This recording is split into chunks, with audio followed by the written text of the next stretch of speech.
Bon, alors, écoutez, il y a une quinzaine de voyages à vous présenter ce soir. Alors, je vais essayer de ne pas m'attarder sur chacune des diapos trop longtemps, mais c'est important que vous compreniez que caravanier, c'est voyager, bien sûr, et agir. Ça veut dire que au-delà des belles paroles, de ne pas prendre de bouteilles de plastique quand on voyage, ben, il faut aller beaucoup plus loin. Donc, nous, on a quand même pris le parti d'imposer, par exemple, la compensation carbone au complet depuis 2008. Donc, ça fait maintenant 14 ans.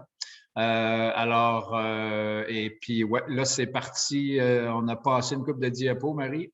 Ben, tu y allais un peu dans le désordre, j'essayais juste de rattraper. Voilà. OK, mais c'est bon. Donc, ben, peux-tu revenir juste un petit peu, Marie? Excuse-moi. Oups. Oui, je peux.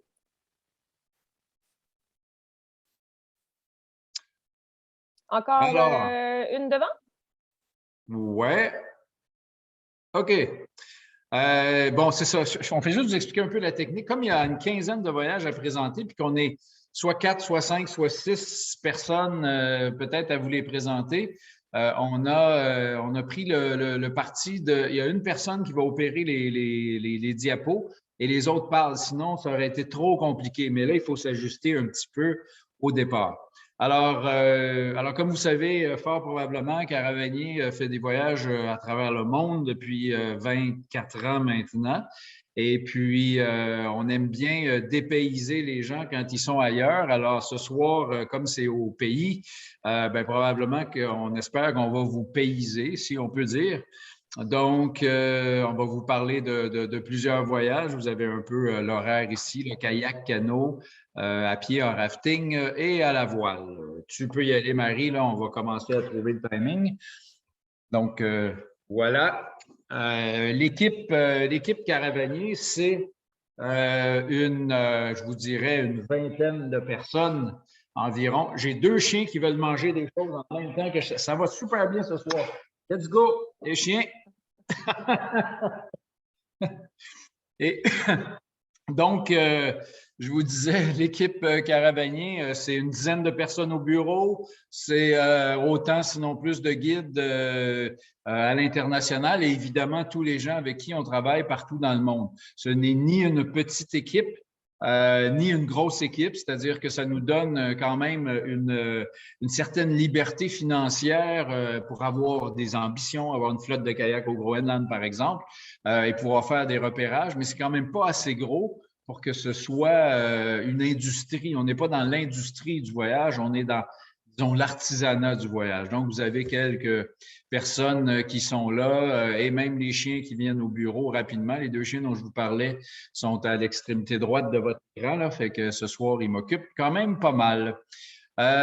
Prochaine, Marie. Donc, je vous parlais de l'éthique, certains projets en particulier, c'est-à-dire que la compensation carbone, et puis on ajoute, puis vous donnez un ordre d'idée, là, aller au Népal pour compenser, ça coûte 110 $ environ.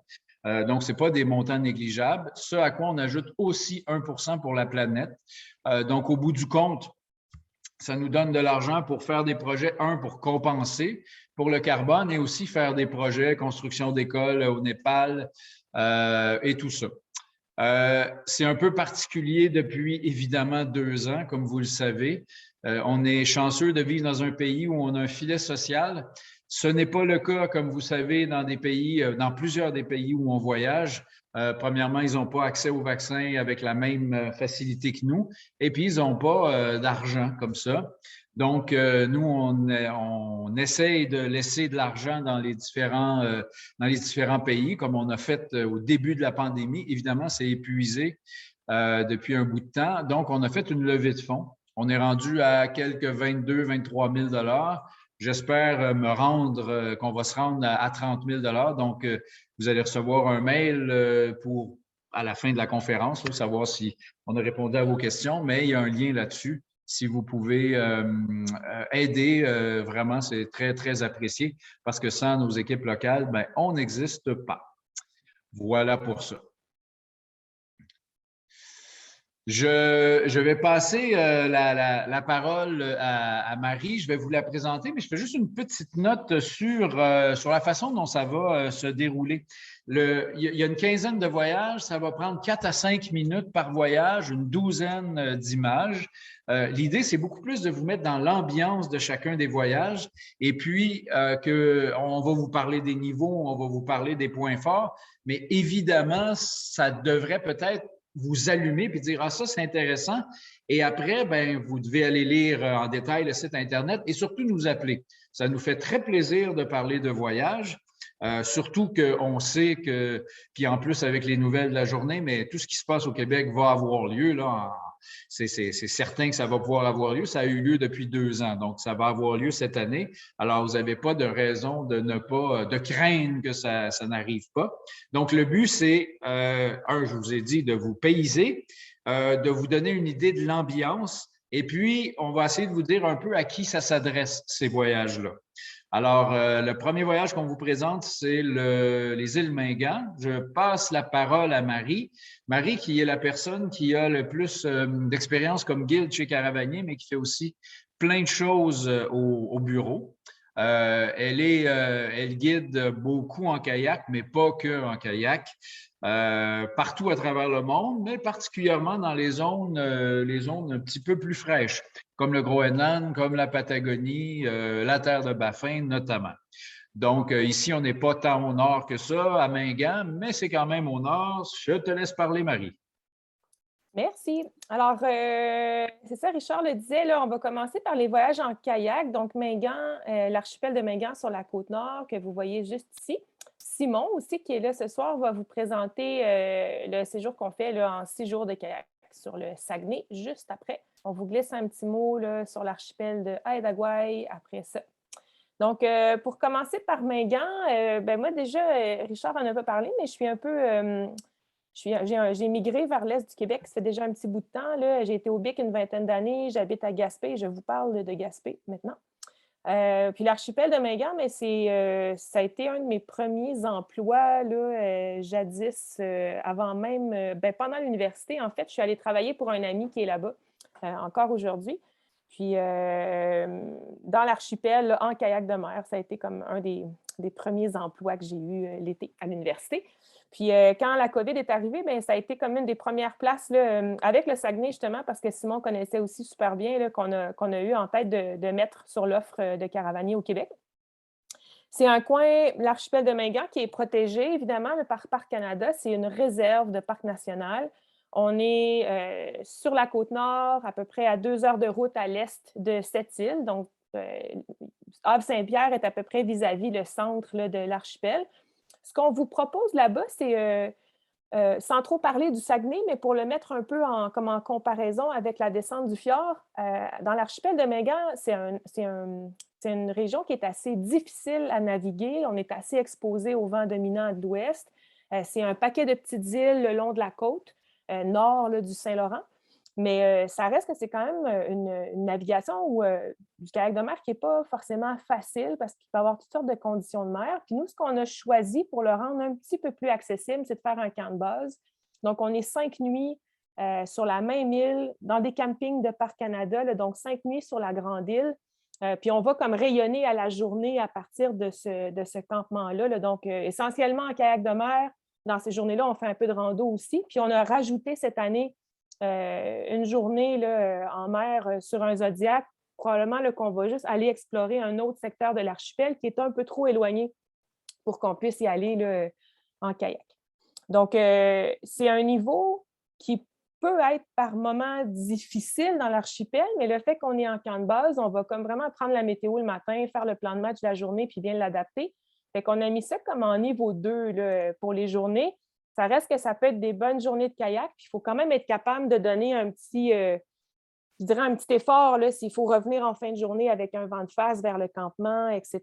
Donc, mais c'est un endroit qui est vraiment magnifique. Là. Il n'est pas protégé pour rien. C'est toute une trentaine d'îles et d'îlots qu'on va retrouver le long de la côte qui sont protégés. On n'ira pas dans le secteur ouest, dans les îles les plus à l'ouest, qui sont vraiment exposées au vent.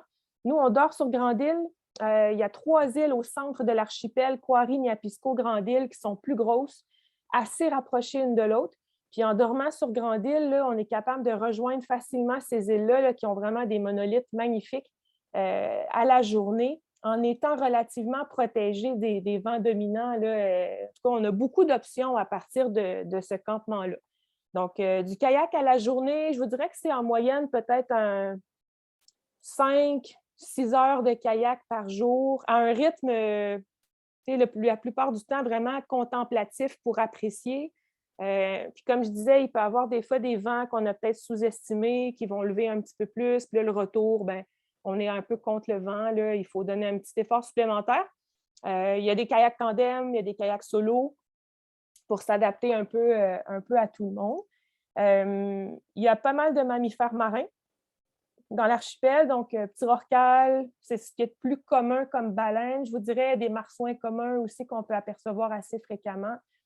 Phoques gris aussi qui sont assez fréquents, des oiseaux marins aussi en grande quantité. Les monolithes, évidemment, qui sont un peu comme le clou du spectacle là, dans l'archipel. Les îles, elles sont très différentes côté nord des îles versus côté sud. Fait qu'on va vraiment essayer de vous amener là, dans différents secteurs pour vous montrer ça.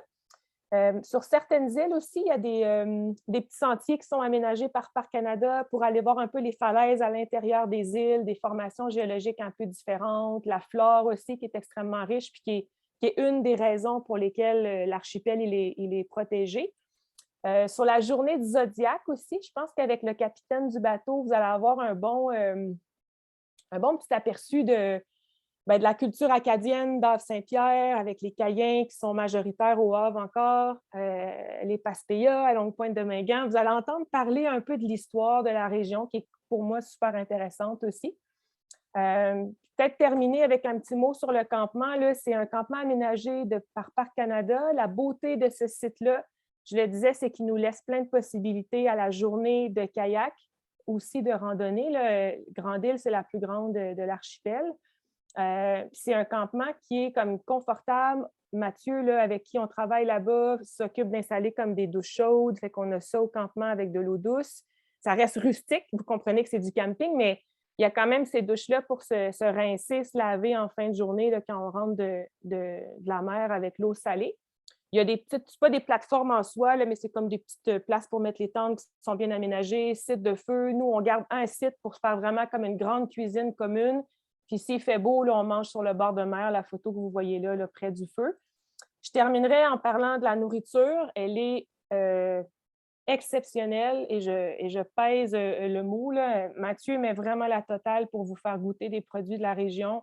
Il y a plein de contacts. Il y a un ami à lui qui pêche le flétan. On va y goûter du homard. Si vous n'aimez pas le poisson, les fruits de mer, là, c'est peut-être bon de nous le dire à l'inscription. On va adapter un peu le menu pour vous, mais c'est vraiment, on mange vraiment incroyablement bien. Si on peut faire, pas dans les îles protégées, mais ailleurs, si on peut faire un petit peu de cueillette aussi de certaines plantes pour vous les faire goûter, on le fera. Donc, c'est vraiment définitivement un des points forts aussi du voyage. Je ne l'ai pas mentionné, mais le Zodiac là, que vous voyez là, c'est lui qui va nous amener là, sur l'île, donc sur Grande-Île, qui va nous amener au campement.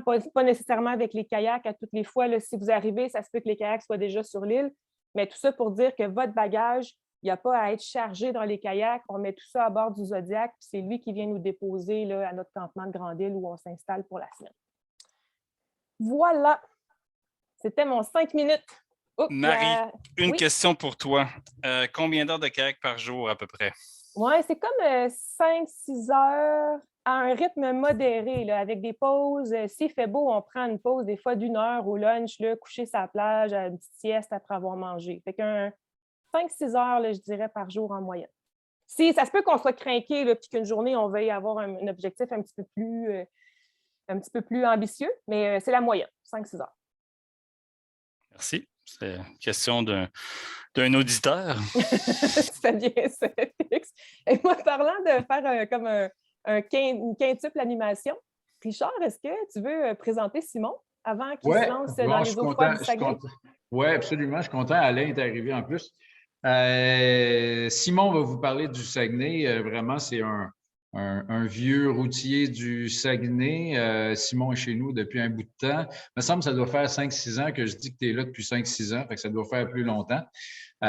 Simon guide un petit peu partout dans le monde aussi, mais pas mal au Groenland, en Crète aussi. Et puis, il y a une très, très bonne connaissance du Québec et s'il doit avoir une spécialité, ça serait certainement le kayak. C'est certainement avec Marie, là, nos deux kayakistes les plus aguerris. À toi, Simon. Merci beaucoup, Richard. Le Saguenay, le Saguenay, ça a été mon premier coup de cœur. C'est là que j'ai commencé à pagayer. En fait, la deuxième fois que j'ai embarqué dans un kayak, j'ai descendu le Saguenay. Et puis, je suis tombé en amour avec, il y a 15 ans. Puis, c'est tellement resté mon petit coin de paradis que, il y a un an et demi, j'ai décidé d'emménager dans la région pour mieux pagayer l'été.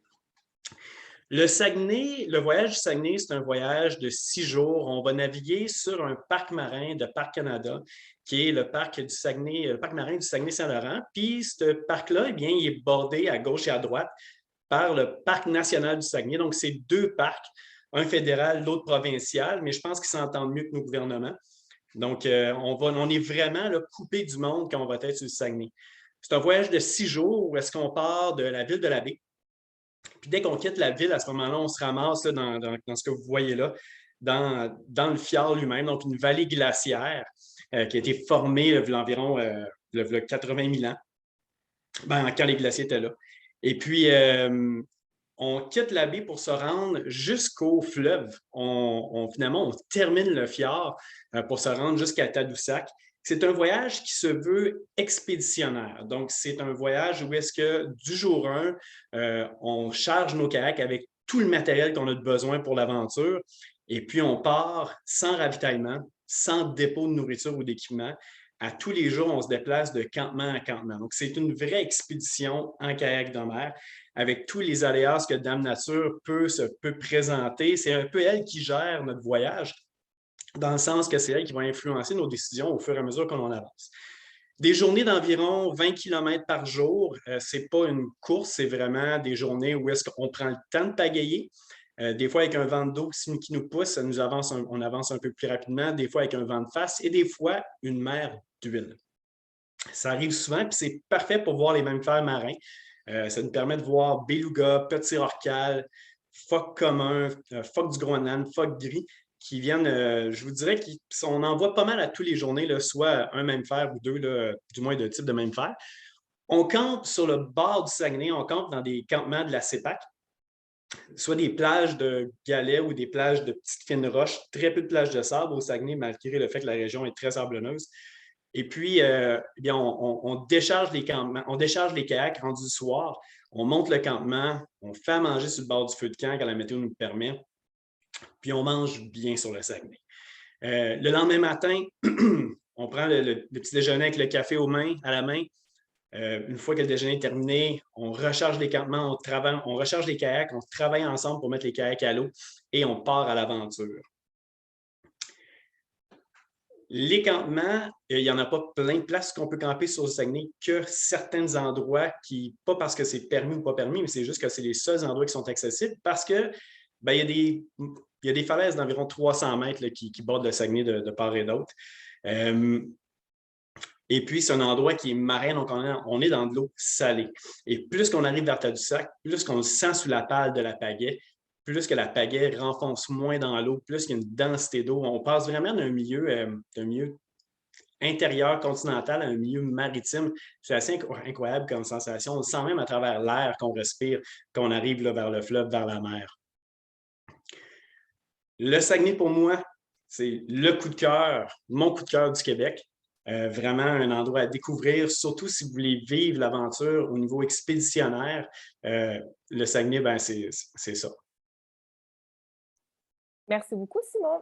Je vais peut-être rapidement glisser un petit mot là, parce qu'il est encore sur notre site. Là, la semaine a été mouvementée, la semaine dernière aussi, dans les bureaux Caravanier.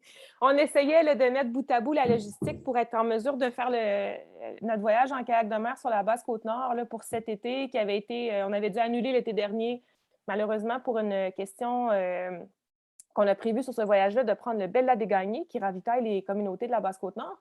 Puis le Bella, pour dormir à bord, là, ça tombait dans la catégorie croisière. Puis Transport Canada avait encore jusqu'à tout récemment interdit les croisières dans les eaux canadiennes. Là, la situation, elle est en partie rétablie. Le Bella Dégagné peut prendre 50 de ses passagers, mais comme ils ont annulé toute leur saison dernière et la précédente aussi, on n'est vraiment pas certain d'être en mesure d'avoir des places à bord là, pour cet été. Donc, on n'en parle pas plus que ça ce soir. Si jamais vous voulez des informations là, sur ce voyage-là, qu'on va laisser en ligne, on espère pouvoir le faire l'année prochaine. Il existe, mais cet été, on a un petit doute là, sur la faisabilité de ça. L'an dernier, pour ceux qui avaient assisté à la conférence, on vous mentionnait aussi Anticosti. Pour des mêmes raisons de pandémie, je n'ai pas pu aller faire le repérage l'été dernier. Selon le comment et quel voyage sera confirmé cet été, puis où je devrais aller guider, j'essaierai d'y aller là, pour pouvoir l'offrir éventuellement aussi. Et je conclus sur les voyages en kayak de mer. Là, dans les petits changements, là, on a enlevé pour 2022 le kayak en baie georgienne. Donc ça, on ne le proposera pas à l'été qui vient. Malheureusement, là, on a décidé de se concentrer là, plus sur le territoire québécois. Donc, c'était juste ma petite parenthèse là, sur les voyages kayak de mer et ça complète le tour. Simon, vous avez tous le doigt levé. Oui, il y avait une question dans les Q&R pour savoir si au Saguenay, c'est des kayaks doubles ou des kayaks simples. En fait, on a les deux pour le Saguenay et c'est des kayaks en fibre de verre qu'on utilise sur le fjord. Beaucoup plus rapide, beaucoup plus léger. Ça permet d'avoir une journée là, qui est moins difficile, qui est plus plaisante. Marie, je parle de Guayana, si tu veux parler un peu? Non, j'allais te laisser le faire. Avant de vous dire un petit mot sur ce voyage-là, quand on a été dans la situation de faire, je sais pas, mon français n'est pas terrible à soir, quand on a élaboré les voyages au Québec, ce qui était très important pour nous, c'était d'offrir ce que vous ne pourriez pas trouver ailleurs. On n'a pas la prétention d'être les seuls à bien faire les choses, mais ce qu'on a voulu offrir, c'est des voyages plus longs et que ça ressemble à ce qu'on fait à l'international. D'où l'idée du Saguenay qui s'appelle La Longue Route, où on fait l'intégrale du Saguenay, puis ça rappelle aussi un livre célèbre de Bernard Moitessier, ceux qui connaissent la voile. Donc, souvent, ce qui est offert, c'est 3 ou 4 jours. Souvent, c'est des avant-midi, des après-midi aussi. Donc, l'idée, puis on le voit avec le Saguenay, c'est vraiment une espèce d'intégrale. Un peu la même chose à Mingan. De plus en plus de gens vont sur la Côte-Nord, vont prendre une excursion, vont y aller une journée. Bien, nous, on s'est dit, bon, on va vraiment être avec quelqu'un de la place, puis on s'installe dans les îles. Un peu la même idée, même si ce soir, on vous parle des voyages du Québec. Je vous glisse un mot sur un voyage de kayak dans l'ouest, donc dans l'ouest extrême du Canada, de Guayana, ce qui s'appelait avant les îles de la Reine-Charlotte. Ça fait partie, je vous dirais, si je vous prends des comparaisons faciles, je pense qu'un des plus beaux, sinon le plus bel endroit au monde pour faire du kayak de mer, c'est probablement le Groenland avec les icebergs et tout ça, mais dans une ambiance complètement différente. Ces îles-là, donc ces forêts pluviales-là, faire du kayak dans ces îles-là, c'est vraiment aussi un des endroits les plus spectaculaires du monde. Donc, on y va au mois de juin. Si ça vous intéresse, vous nous appelez et il y a plus de détails sur notre site Internet. Alors, voilà pour celui-là. C'est moi qui enchaîne sur nos voyages en canot. Moi, je vais vous parler des 2 premiers, Kipawa, Restigouche, et je vais laisser Alain, le vrai pro du canot, vous parler des 2 autres. Le canot, c'est vraiment le moyen de transport parfait pour le Québec. On a ça dans nos légendes. Et puis, on avait... chez Caravagnon, on essaie d'être sérieux, même si on n'est pas sérieux quand on voyage, mais d'être sérieux quand on offre des choses. Donc, kayak de mer, on y va partout dans le monde, on fait du kayak de mer. On vous offre des choses qui ont de l'envergure au Québec. On fait la même chose en canot aussi. Et puis, on veut développer de plus en plus le canot. Donc là, il y a 4 circuits, plus la Naani aussi. Et on y va par gradation. Donc, je commence par Kipawa. qui est un voyage qu'on a fait pour la première fois l'an dernier, qui est au Témiscamingue. Témiscamingue, l'Abitibi et le Témiscamingue, c'est vraiment les régions les moins connues et les moins développées. Il y a eu évidemment une folie, une ruée vers la Gaspésie et la Côte-Nord l'an dernier. Moi, je peux vous dire que j'étais au Témiscamingue l'an passé, puis il n'y a pas eu de ruée encore. Et c'était vraiment très sympathique parce que c'est juste au Témiscamingue, là, il y a 22 000 lacs. Fait que je ne sais pas si vous imaginez ce que ça peut faire comme combinaison. Ce voyage-là, c'est un voyage d'introduction parfaite à… Bon, mon chien, il s'engueule. Donc, c'est vraiment le voyage d'introduction parfaite au canot de lac, mais aussi avec un petit peu de rivière. Et tu peux continuer, Marie. Donc, on est vraiment dans un endroit où il y a un nouveau parc qui s'appelle Opémicam. On n'est pas dans le parc, on est vraiment dans la réserve de la ZEC Kipawa. Alors, on va enchaîner les lacs et puis il faut traverser, des fois, il y a des bras de rivière et puis entre les bras de rivière, des fois, il faut, parce que les lacs ne sont pas tous au même niveau, ça serait difficile que les rivières coulent si les lacs étaient tous au même niveau, malheureusement. Donc, il faut des fois aussi faire du portage. Je dis malheureusement, mais c'est pas une bonne expression, là, c'est-à-dire que ça fait partie du paysage. Donc, c'est vraiment un endroit extrêmement sauvage. Il y a quelques pourvoiries, donc c'est possible qu'on croise quelques bateaux à moteur des pêcheurs pendant le voyage, mais essentiellement, on est pas mal tout seul. Il n'y a pas de route qui se rende là. Alors, il faut vraiment travailler fort pour se rendre dans plusieurs de ces endroits-là. Prochaine diapo, je pense, tiens, ici, il fait beau. Donc, évidemment, la pluie fait partie des possibilités. Un des grands plaisirs dans tous les voyages qu'on vous offre sont les campements. Ici, c'est le dernier campement, c'est les chutes de Turner.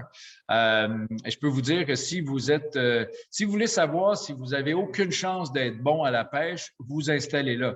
Parce que vous lancez votre ligne et c'est sûr qu'on attrape de la truite grise, du doré, c'est certain, on n'en finissait pas d'en attraper.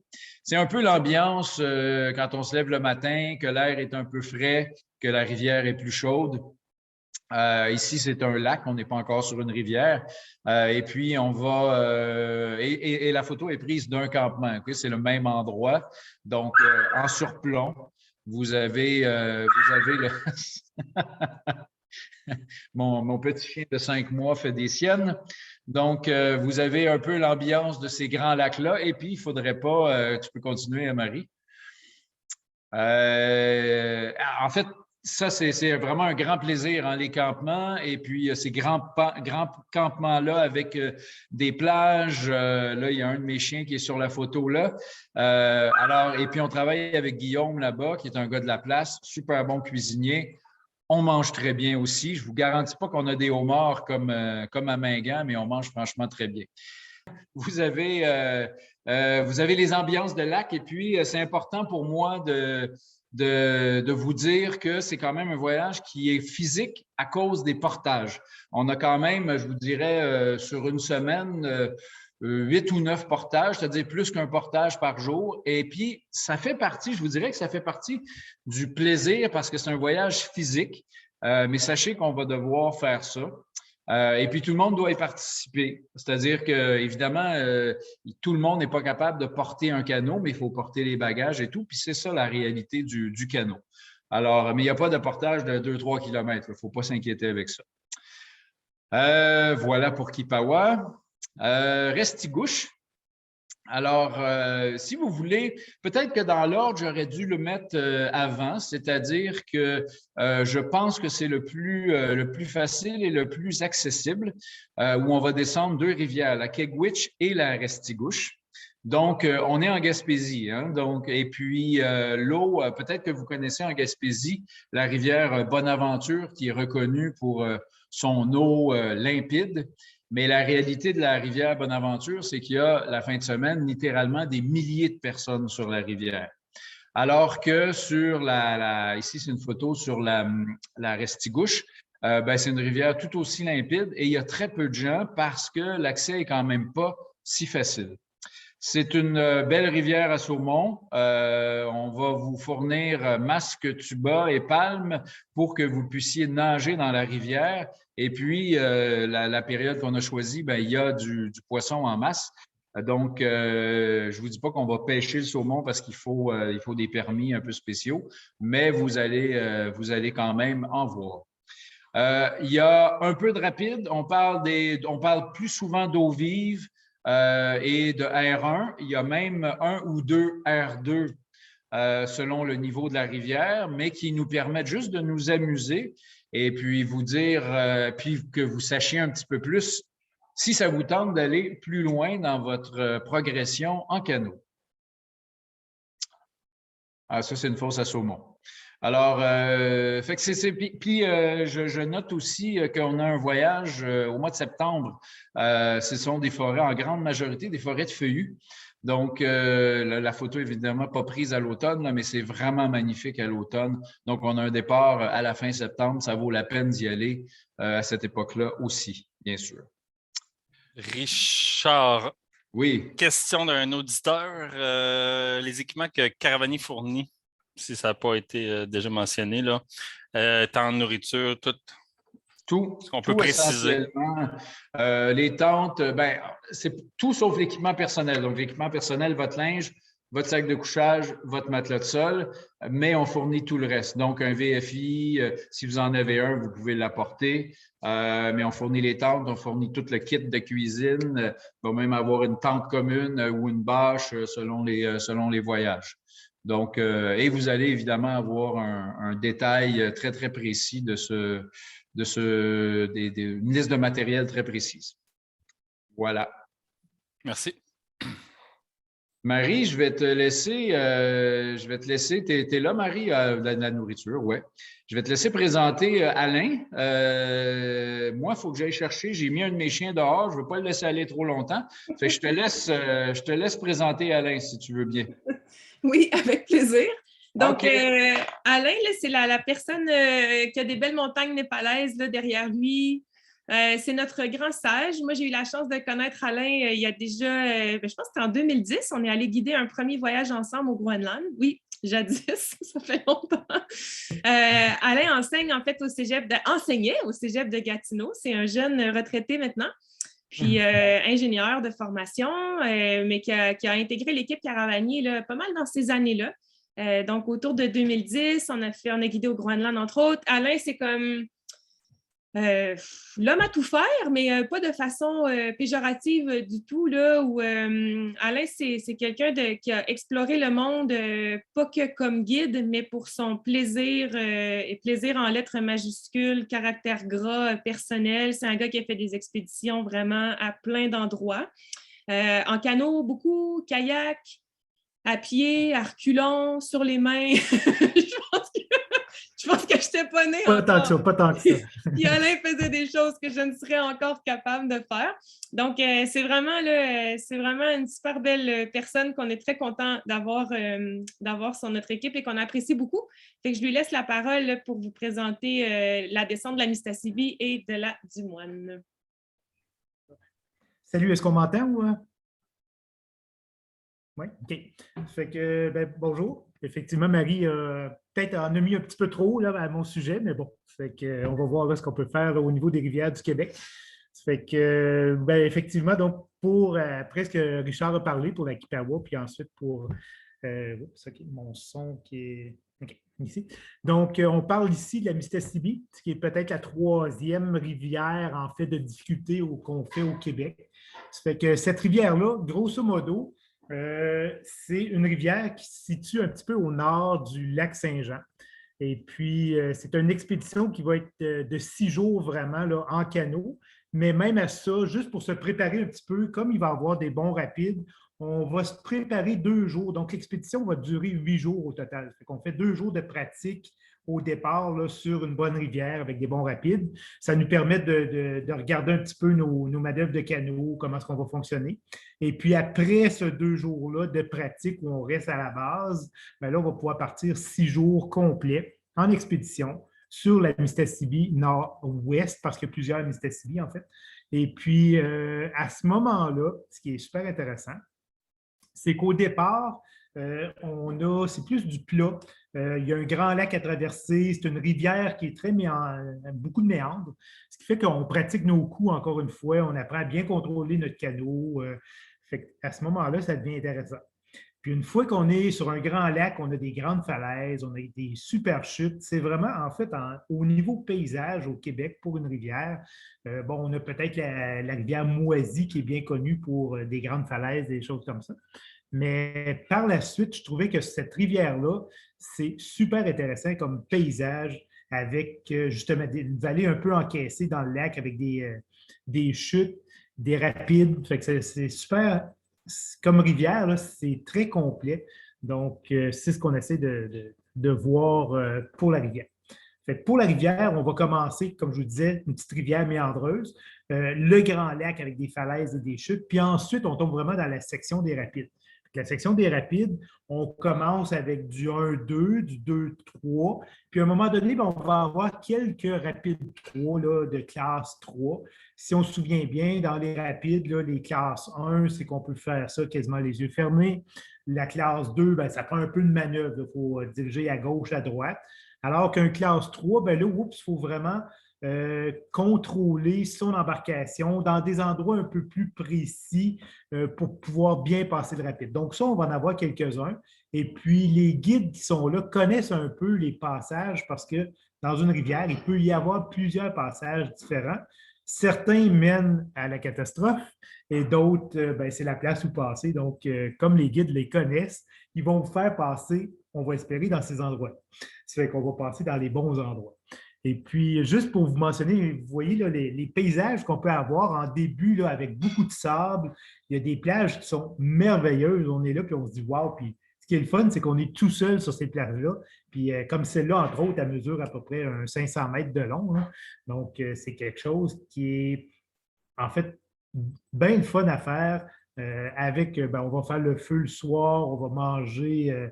Donc, vous voyez un petit peu là, toujours cette même plage-là avec les falaises en arrière. Puis dans les falaises, il y a même des chutes qui sont là. Fait que c'est la partie là, qui est super cool. De temps en temps, on va en profiter pour se reposer, comme vous voyez là. De temps en temps, ben là, ça va être un peu plus sportif, puis on pourra moins se reposer. Il va vraiment falloir travailler. La beauté de la chose, parce que moi aussi, là, je découvre les photos en même temps que vous autres. Donc, avec notre table là, qui est constituée du canot. Puis la beauté de la chose sur cette expédition-là, c'est que c'est un 6 jours et ici, il n'y a pas vraiment de rapide. Il n'y a pas vraiment de rapide. Oui, il y a des rapides, mais il n'y a pas vraiment de portage sur les rapides.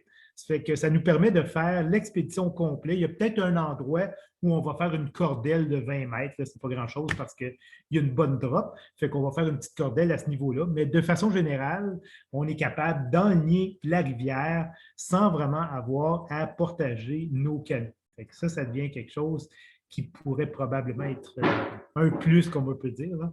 Fait que pour ça, c'est quand même assez bien. Puis des fois, même à des endroits où on va pouvoir s'amuser et tout.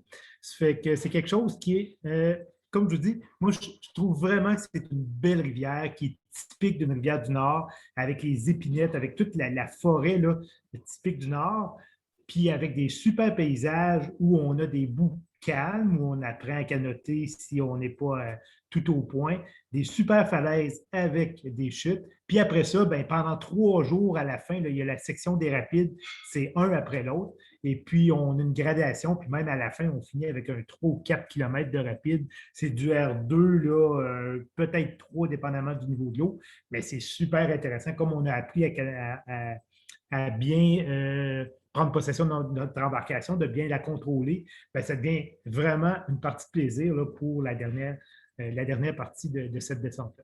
Donc, bel endroit. Fait que, ce que je vous conseille si vous êtes capable de vous enligner là-dessus.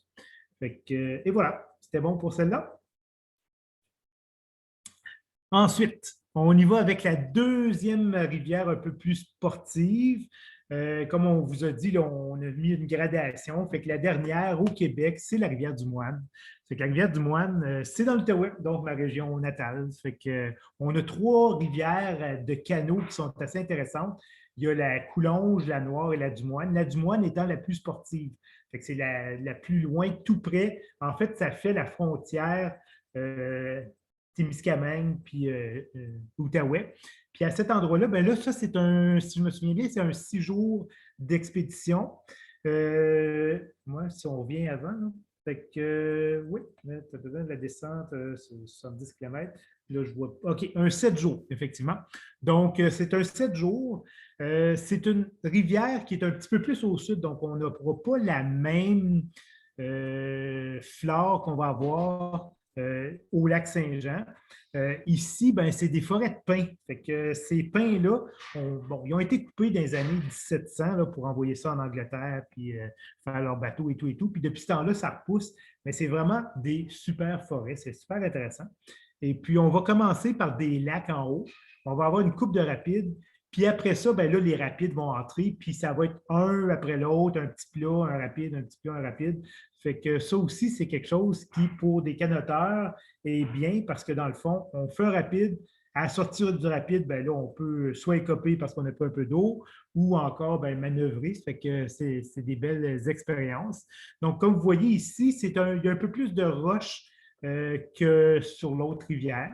Ça fait que ça nous permet d'avoir des manœuvres à faire. Donc, quand on parlait des R3, bien, les R3 ici sont un petit peu plus difficiles qu'on peut les retrouver là, sur l'autre rivière. Ça fait qu'ici, il va vraiment falloir faire de la manœuvre pour passer soit à gauche, soit à droite. Ça fait que c'est une rivière qui est un petit peu plus difficile techniquement, mais qui, quand même, est toujours faisable parce qu'on s'enligne dans ces endroits-là, donc on va en sortir. Hein, c'est bien correct. Et puis là-dessus, ben, pour s'en sortir comme il faut, ben oui, il y a des beaux rapides, il y a des beaux endroits, mais il y a aussi quelques portages. Fait qu'il y a des rivières, il y a des rapides qui sont de classe 4 et même des chutes.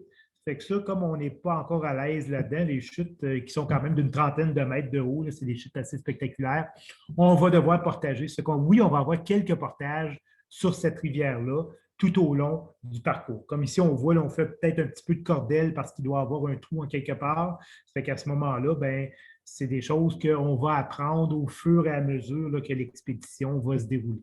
Ça fait que pour ces voyages-là, ce sont des voyages qui, en premier, il n'y a pas beaucoup de monde à ces endroits-là. Donc, sur la rivière du Moine, il y a quelques chalets parce qu'il y a un lac à un moment donné où il y a une route qui arrive. Fait que sur ce lac-là, il y a quelques chalets. Mais tout le côté rivière, ben là, à ce moment-là, il n'y a personne. Il n'y a pas d'habitations qui sont dans ces endroits-là. Et puis, on va se trouver à finir à la frontière là, qui va être, en fait, Québec-Ontario. On finit dans la rivière des Outaouais.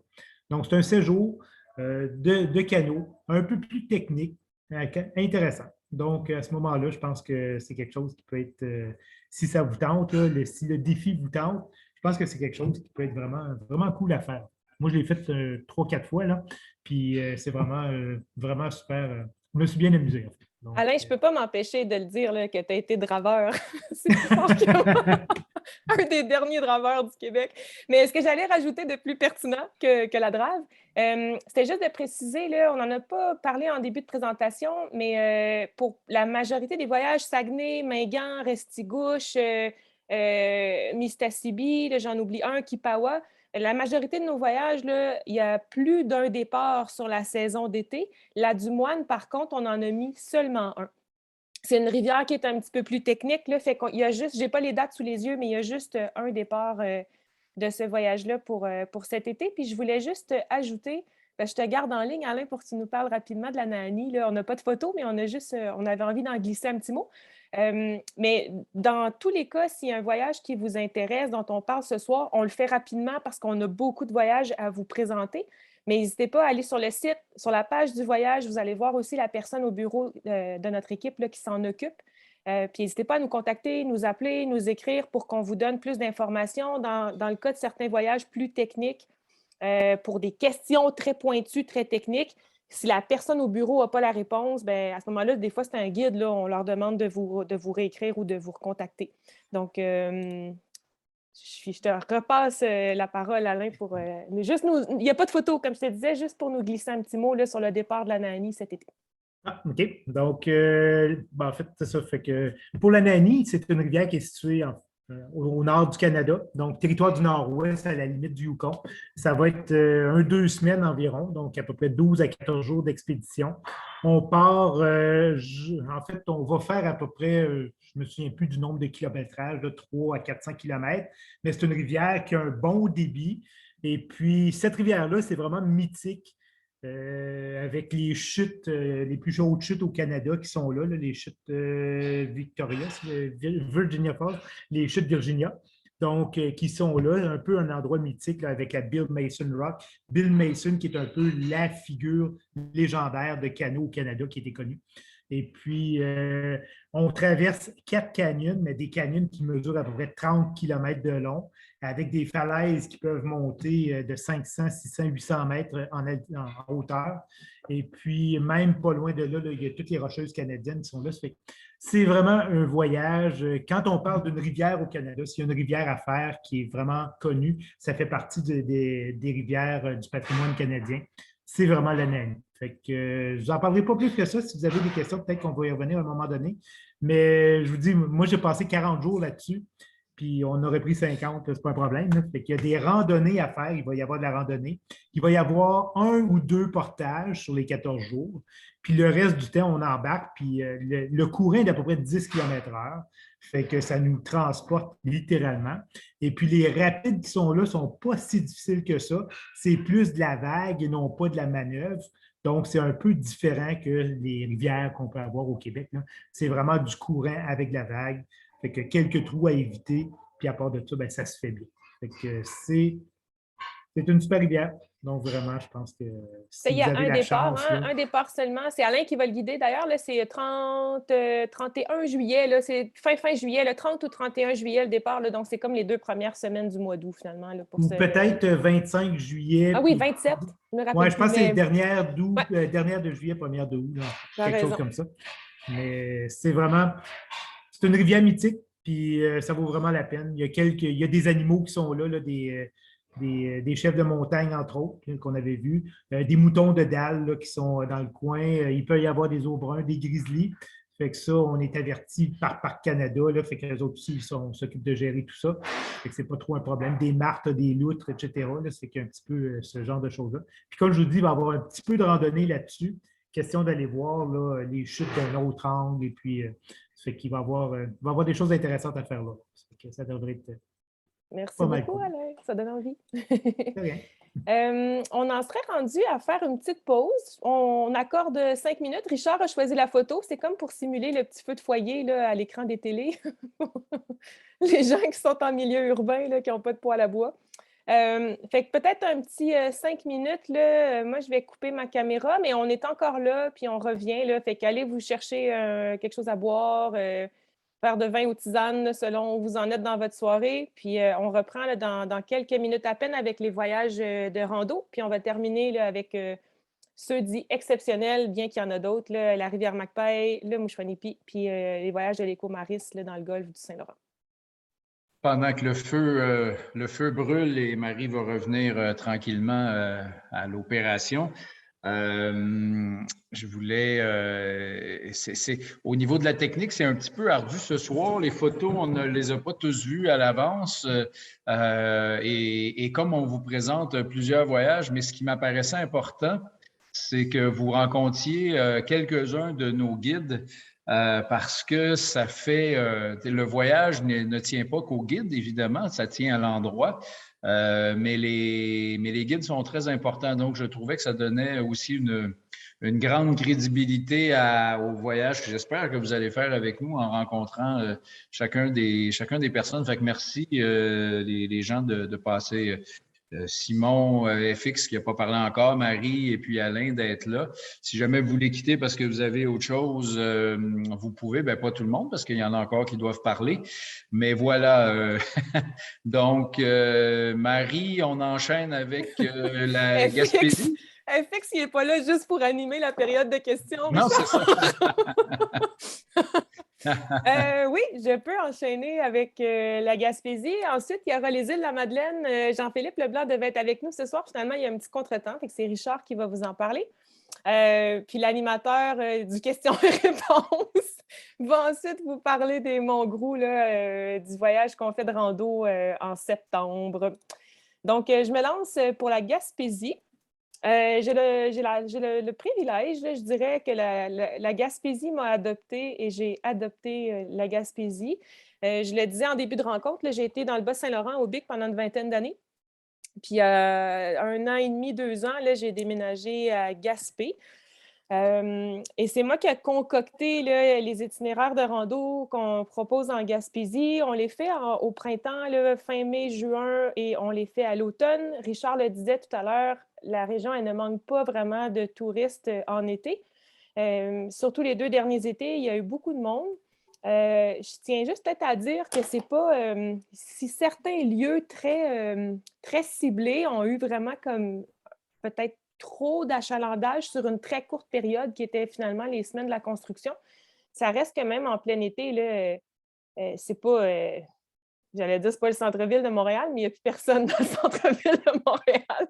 Fait que c'est pas une bonne comparaison. Mais tout ça pour dire qu'on évite quand même d'y aller en haute saison, ne serait-ce que pour ne pas surcharger là, les hébergements, puis qui ont déjà pas mal de monde. On va randonner en partie dans des parcs nationaux aussi, où il y a un petit peu plus de randonneurs là, en juillet, août. Fait qu'on y va vraiment avant l'été et après l'été.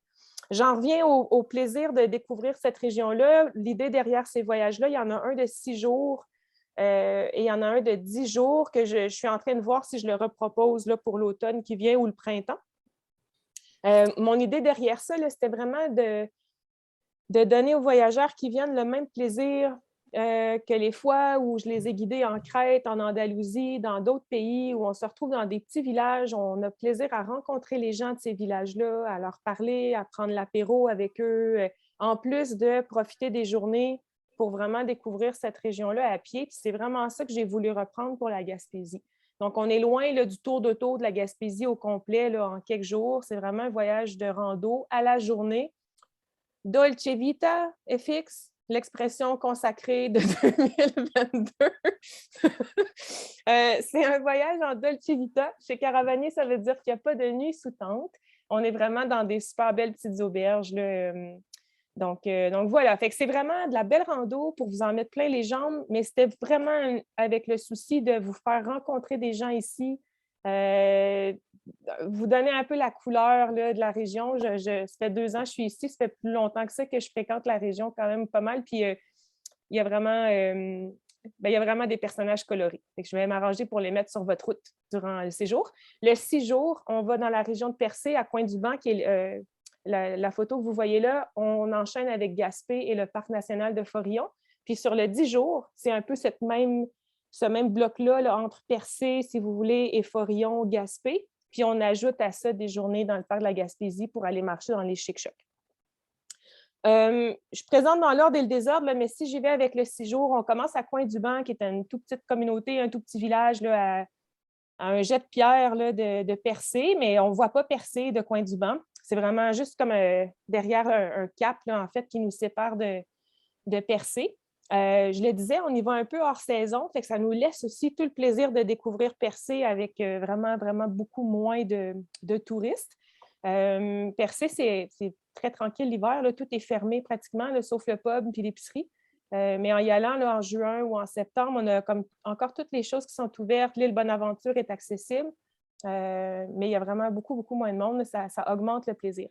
Dans le même esprit de vous amener un peu ailleurs que les classiques, l'île Bonaventure, tout ça, on va y aller, mais on a aussi 2 belles journées de rando dans l'arrière-pays de Percé.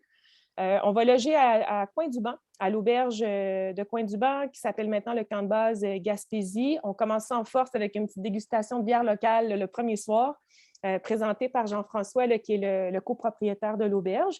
C'est une auberge qui offre aussi toutes sortes d'activités guidées de plein air, là, fait que soit la première ou la deuxième fin de journée, là, on se gardera un petit bloc peut-être pour aller sur l'eau, profiter de l'endroit. Là, ça, c'est la plage qui est vraiment devant les chambres, là, devant l'auberge, donc à Coin-du-Banc. Percé serait tout au bout, là, derrière le cap. Fait que s'il y en a qui ont envie d'aller sur l'eau, là, c'est au programme pour une des premières soirées du séjour. Les randos, on va les faire vraiment dans l'arrière-pays de Percé, à part celle qui est sur l'île Bonaventure en milieu de semaine. Il y a des sentiers municipaux à Percé. Sentier des montagnes, Sentier des rivières, là, on va tricoter là-dedans, passer par le Géoparc de Percé aussi, qui est un site patrimonial de l'UNESCO pour aller marcher les sentiers qui sont là aussi. Donc, c'est comme une espèce de mélange de classiques, vraiment, mais avec le bonheur de les découvrir avec beaucoup moins de monde, puis d'une façon très, très différente, là, en les marchant, finalement, ces endroits-là. Il y a des points de vue vraiment spectaculaires dans la région de Coin-du-Vent et de Percé aussi. Puis on est très, très bien reçus à l'auberge. On va manger sur place le matin et le soir. C'est eux qui nous préparent des petites boîtes à lunch là aussi. Après ça, on se dirige pour 3 nuits vers Gaspé. L'auberge sous les arbres que vous voyez sur la photo, c'est là qu'on va loger. Elle est sur la rue de la Reine, donc en plein centre-ville de Gaspé. Peut-être préciser là, pour les gens qui ne connaissent pas très bien Gaspé, c'est petit. Gaspé même, là, sans compter toutes les petites villes autour, les petits villages autour qui ont été fusionnés, Gaspé, c'est 5000 habitants. Donc, l'auberge, elle est sur la rue principale, mais c'est à un jet de pierre du bord de l'eau, de l'embouchure de la rivière, du fond de la baie de Gaspé. Donc, c'est un bel atout, en fait, d'être en ville. S'il y en a qui veulent aller se promener un petit peu, aller passer par le musée de la Gaspésie, tout est accessible à pied. Là, c'est vraiment super bien situé. C'est une magnifique auberge. On est vraiment, vraiment très, très bien reçus. Puis, on va aller randonner à partir de là. Là, on reprend les véhicules là, pour aller randonner dans le parc Forillon pour les 2 dernières journées de la semaine. Comme on est 3 nuits à chaque hébergement, ça vous laisse déposer vos affaires. Puis pour le guide, ça nous laisse pas mal de souplesse aussi sur les randos. Là. On a fait les voyages à l'automne, entre autres, puis la météo, elle a été exceptionnelle sur un des 2 séjours, plus normal, plus automnal là, sur un des 2. Fait que s'il y a des journées de pluie annoncées, on va arranger un peu le programme là, pour être peut-être en forêt, d'être un petit peu plus protégé, peut-être pas forcément aller à Cap-Gaspé par le bord de mer, là, des journées où il y aurait pas mal de vent et de pluie. Gardez en tête que peu importe les conditions là, climatiques, septembre est habituellement vraiment, vraiment très, très beau là, en Gaspésie. Juin aussi, puis juin, c'est la saison de la pêche qui commence avec le homard, entre autres. Donc, je ne fais pas de promesses, mais ce ne serait pas étonnant que vous puissiez y goûter. Mais c'est ça, on va vraiment jouer avec les randos. On n'est pas dans les chic-chocs sur le 6 jours, mais juste un petit bémol sur le niveau de difficulté des randos. Il y a quand même des 20, 22, 23 km, 2 journées dans la semaine pour les randos qui sont des très belles randos. Fait que c'est quand même assez soutenu certaines journées. En milieu de semaine, il y a la randonnée sur l'île Bonaventure qui est vraiment plus relaxe. Ça permet de récupérer là, pour les 2 dernières journées dans Forillon. Je parlais des conditions météo, là, c'en est un bel exemple. Mais là, je n'ai pas mis la photo, mais cette journée-là, entre autres, on savait qu'en terminant la journée là, où on a pris la photo, on avait un petit abri de Parc Canada chauffé au poêle à bois là, pour aller terminer la journée puis attendre le transfert qui venait nous récupérer. Quand il fait beau, bien, on prend ça dehors. Ici, c'est à Grande-Grasse pour terminer la semaine. Donc, quand même des bonnes randonnées. Il y en a au moins 2 là, que c'est des 7-8 heures de marche par jour. Puis bonne aventure en milieu de semaine, comme je le disais, on est plus dans du 4 heures là, pour faire le tour de l'île, relax, puis on transfère à Gaspé après. On peut aller se prendre un petit café sur la rue principale de Percé avant de partir pour Gaspé. Le transport, il n'est pas fourni, là, on n'en a pas parlé, mais sur les séjours au Québec, il n'y a pas un véhicule qui vous prend là, à Montréal ou Québec pour vous amener à destination. Donc, vous devez vous rendre par vos propres moyens en Gaspésie. Puis on accommode ça avec du covoiturage là, les matins qu'il faut faire un petit peu de route pour aller au point de départ du sentier, mais en général, c'est des 15-20 minutes maximum là, pour le point de départ des randos. Celui qui est allé... Oui? Juste une petite question, peut-être avant que tu enchaînes. Donc, pour celui que tu viens de présenter, on demande combien de kilomètres à peu près par jour ou la durée approximative des randonnées. C'est comme entre 4 heures, la journée la plus courte, qui est sur l'île Bonaventure en milieu de semaine. Puis il y a une très bonne journée, comme la 2e journée qu'on fait là, sur le Sentier des montagnes, ça peut être un 7 heures, 8 heures. Puis à Forillon aussi, là, on a une bonne journée de 7 heures, environ 6-7 heures, là, avec du 20-22 km. Mais je ferais juste rajouter, il y a le fait que c'est un inconvénient d'avoir à prendre son véhicule là, pour venir en région, quoique c'est comme la plus belle route du Québec, là, de vous rendre en Gaspésie par le côté nord, là, puis longer le fleuve tout le long, mais l'avantage d'avoir les véhicules, c'est qu'il y a plein d'options possibles. Fait que même les journées de 22-23 km qui peuvent s'étirer là, en 6-7 heures de marche, parce qu'on est sur des crêtes, il y a quand même un bon dénivelé cumulé.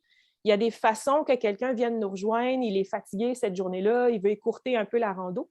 Il y a des façons que la personne vienne nous retrouver puis fasse peut-être la dernière partie de la rando avec nous autres. Il y a comme plein de logistiques possibles du fait d'avoir plusieurs véhicules. Là. Fait qu'il y a vraiment moyen d'arranger les choses. Il y aura une journée de pluie annoncée. Il y en a qui sont crinqués, qui veulent marcher. On le fait cet automne. Puis les autres, ils viennent nous retrouver en fin de journée pour l'apéro qu'on prend tout le monde ensemble. Là. Fait qu'il y a vraiment plein de façons d'adapter ça. Mais entre 4 heures à 8 heures maximum, là, puis 10 km et 22-23 km. Je fais juste ça compléter là, avec l'autre séjour qui est proposé en rando en Gaspésie, là, qui est de 10 jours. On l'avait fait exceptionnellement pour une fondation à l'automne, puis on jongle avec l'idée là, de peut-être remettre une date, soit ce printemps, là, ce serait comme en juin, autour de la première semaine de juin là, possiblement, et ou peut-être là, remettre ça en septembre. C'est le même, à une journée près, là, la même semaine que je viens de vous décrire, mais on rajoute 4 jours dans le parc de la Gaspésie pour aller marcher dans les Chic-Chocs. Donc, ça peut être une belle combinaison aussi là, qui est un petit peu plus longue. Les dates, elles ne sont pas en ligne, là, mais je suis en train de travailler sur ça. Fait que je peux quand même vous renseigner aux besoins là, pour ce séjour-là. On passerait j'allais dire plus à l'est, mais on est comme au sud et à l'est, et je laisse la parole à Richard. C'est pas moi qui devais vous parler de ça ce soir et vous allez comprendre pourquoi, mais je vous en parle quand même. Je suis à l'aise de vous en parler parce que je suis allé 5-6 fois aux îles de la Madeleine depuis dans les 7 ou 8 dernières années. On essaie en général de pas trop associer un voyage à un guide parce qu'il peut toujours arriver quelque chose et puis les gens pourraient être déçus et tout, sauf celui-là. Les îles de la Madeleine, c'est un endroit où vous pouvez aller facilement par vous-même, faire des randonnées et tout, ce qui ne serait pas le cas de descendre la Mistassini ou la Dumoine ou même les autres voyages en kayak, à moins que vous soyez très bon. Donc, il fallait vraiment que, pour vous offrir les îles de la Madeleine, il fallait vraiment qu'on ait un angle particulier. Et cet angle-là, c'est le guide, c'est-à-dire Jean-Philippe Leblanc. Si vous savez, vous connaissez les îles de la Madeleine, vous êtes déjà allé, Leblanc, c'est vraiment un nom des îles de la Madeleine. Donc, Jean-Philippe vient des îles. Alors, c'est vraiment un voyage où on va, bien sûr, faire notamment les classiques, mais vous savez, quand on est élevé là, on connaît tous les petits raccoins et tout ça. Mais, et puis Jean-Philippe, il s'appelle Jean-Philippe Leblanc, mais lui, il vous dira qu'aux îles, il s'appelle Jean-Philippe, à Louise, à Fabien, c'est Jean-Philippe, le nom de sa mère, le nom de son grand-père. Donc, c'est comme ça qu'il s'appelle. Et ces gens-là sont encore vivants.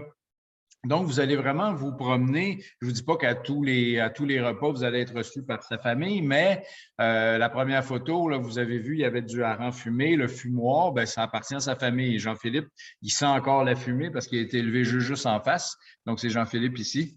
Et puis, la pêche au homard et tout ça, ça fait vraiment partie de lui.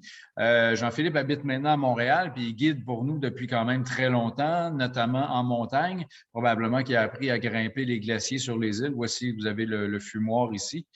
Donc, c'est vraiment cette espèce de côté-là. C'est le côté très familial, très honnêtement. Bon, si Jean-Philippe se casse la jambe juste avant de partir, il va bien falloir qu'on fasse le voyage aussi. Mais c'est un voyage où on dit, Jean-Philippe, tu es disponible à quelle date? C'est bon, on y va. Alors, les îles de la Madeleine, évidemment, vous avez vu les falaises rouges. C'est des plages infinies. Hein. Il y a des vingtaines, il y a plusieurs plages qui font des 20-25 kilomètres où il n'y a pas d'accès routier.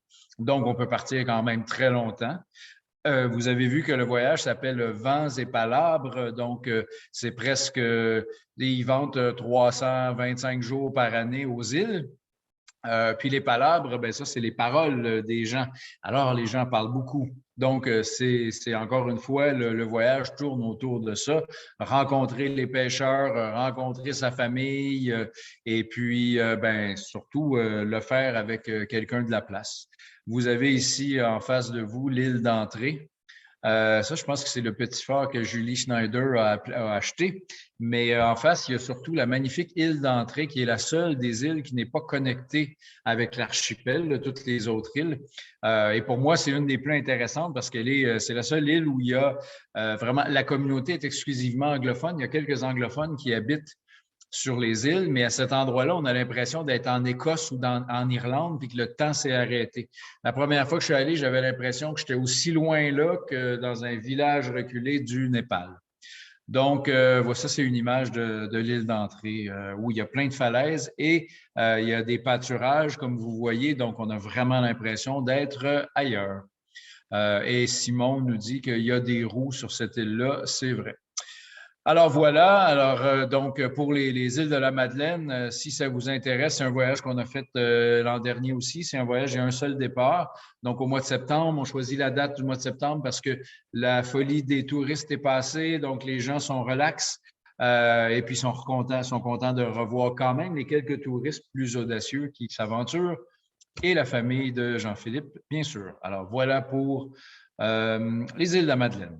Je ferais juste rajouter, Richard, si tu me permets, peut-être pour préciser un peu, mais c'est pour le niveau là, où, des randos, c'est vraiment le voyage de rando le plus facile qu'on présente ce soir. Là. C'est découverte, visite de plein de sites. Beaucoup de ça se fait à pied, mais il n'y a pas des... Je sais que JP aimerait ça qu'on dise qu'il y a des montagnes énormes là, aux îles, là, mais comme quand ça s'appelle des buttes, c'est pas forcément des gros dénivelés. Fait que c'est de la randonnée.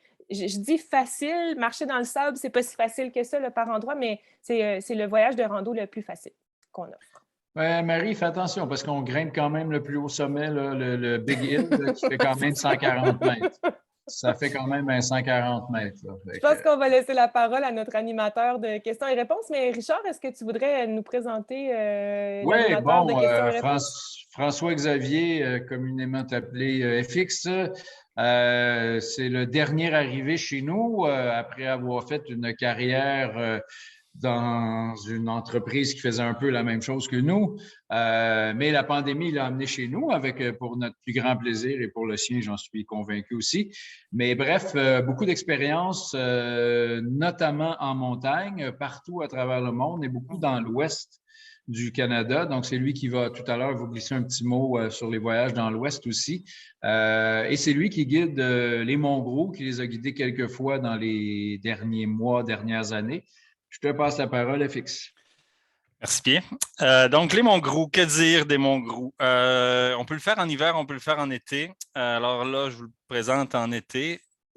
Quel est le plus engageant? Ben, seul le futur nous le dira. Donc, les Monts-Gros, en fait, c'est un massif de montagnes qui se trouve à être sur la basse côte nord. Donc, on est situé à 350 km au nord de Bécomo. Donc, c'est un voyage qui part et se termine à partir à Bécomo. On fait la fameuse route 389. Donc, la 389, c'est une route qui relie Fermont. C'est une route qui a connu son époque d'aventure. Maintenant, c'est de mieux en mieux. C'est une route qui va nous faire visiter, découvrir une partie de l'histoire du Québec, une partie très importante, c'est-à-dire une série de barrages, les Manic, dont Manic 5 qu'on voit ici. C'est un voyage que j'ai eu l'occasion de guider avec Alain. Vous voyez ici la photo. Alain, qui est un ingénieur qui peut très bien nous parler de ce fameux barrage. On pourra aussi peut-être en faire la visite. Bref, ça fait partie un peu de l'exploration nordique et c'est la thématique principale des Gros, c'est la nordicité, c'est l'univers toundra, l'Arctique accessible, Arctique dans la perspective que c'est un massif qui est en altitude et qui a un climat qui accélère un peu le processus de nordicité, si on peut dire. Alors, on salue Marie-Pierre qui nous écoute, qui est au centre de la photo en ce moment. Donc, ça, c'est la photo de début. Le principe, c'est de se positionner à la station Wapishka, qui est située aux abords du réservoir Manicouagan. Ça sera notre camp de base pour commencer l'exploration du massif. On se fait donc une première journée de randonnée qu'on ne voit pas encore sur ça n'apparaîtra pas ces photos. Et donc, c'est une première journée d'exploration autour du Mont Arfan, parce qu'on va rester 2 nuits à la station Wapishka dans la version 2022. Et après ça, donc, on se met dans le bain des Grous. On voit un peu c'est quoi un sentier des Monts-Grous, c'est-à-dire un sentier, c'est un exemple qu'on voit en ce moment, c'est-à-dire quasiment inaccessible, en fait, non visible. Un sentier dans les Monts-Grous, c'est en soi une rivière presque. Et donc, c'est vraiment une aventure en soi parce que pendant 5 jours après cette journée de mise en jambe, on va s'aventurer sur le territoire, sur le massif. Notre idée cette année, en 2022, ce n'est pas de nécessairement faire la traversée comme on le proposait dans les 2 éditions précédentes, c'est plutôt de faire une immersion dans le territoire. Donc, à partir des sentiers, parce qu'il y en a un au sud, un au nord, donc des sentiers d'accès pour arriver sur le plateau, on a pu de sentier, on est dans le backcountry. C'est une aventure donc en pleine liberté de territoire. C'est l'esprit fondamental des Monts-Grous, c'est-à-dire préserver au maximum l'aspect sauvage des lieux. Et puis, bon, il y a plein de combats, il y a plein de débats à ce sujet-là. Il y a les Amis des Monts-Grous qui sont des très bons ambassadeurs de cet esprit-là. On veut même ne pas partager les itinéraires GPS et tout. Alors, c'est vraiment de l'orientation que nous, les guides, parce qu'on est 2 à encadrer, on va donc proposer aux gens une exploration au gré du momentum, au gré de l'expérience qu'on va vivre et au gré de la météo, j'oserais dire aussi. Donc, on est en campement très léger parce que vous avez vu peut-être la taille des sacs à dos, on porte tout. C'est l'autonomie complète. Donc, l'autonomie complète, elle a un côté positif puis un côté négatif, c'est-à-dire, un, c'est la liberté totale, c'est le plaisir de se camper dans des endroits merveilleux où on est seul, où on se lève le matin puis on est vraiment dans l'immensité du territoire, mais c'est aussi en contrepartie le fait de devoir porter cela.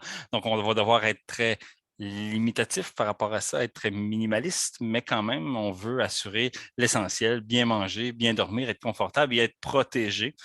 Donc, Alain qui nous écoute à l'instant, on travaille sur une tente camp de base très légère là, qui va améliorer l'expérience 2022. Donc, voilà le territoire. Alors, on vise un moment dans l'année, c'est-à-dire septembre, plus précisément début septembre. Donc, on craint les mouches parce que, bon, une rumeur court que la mouche aurait été inventée dans cette région-là.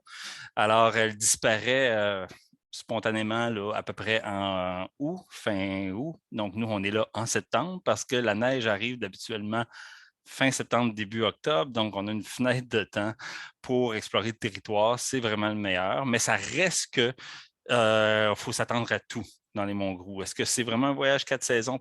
Pas tant, je ne vais pas exagérer, mais on peut se retrouver avec des matinées enneigées comme on voit ici. On peut se retrouver avec des matinées humides. Alors, voilà. Mais on peut se retrouver aussi avec cette ambiance.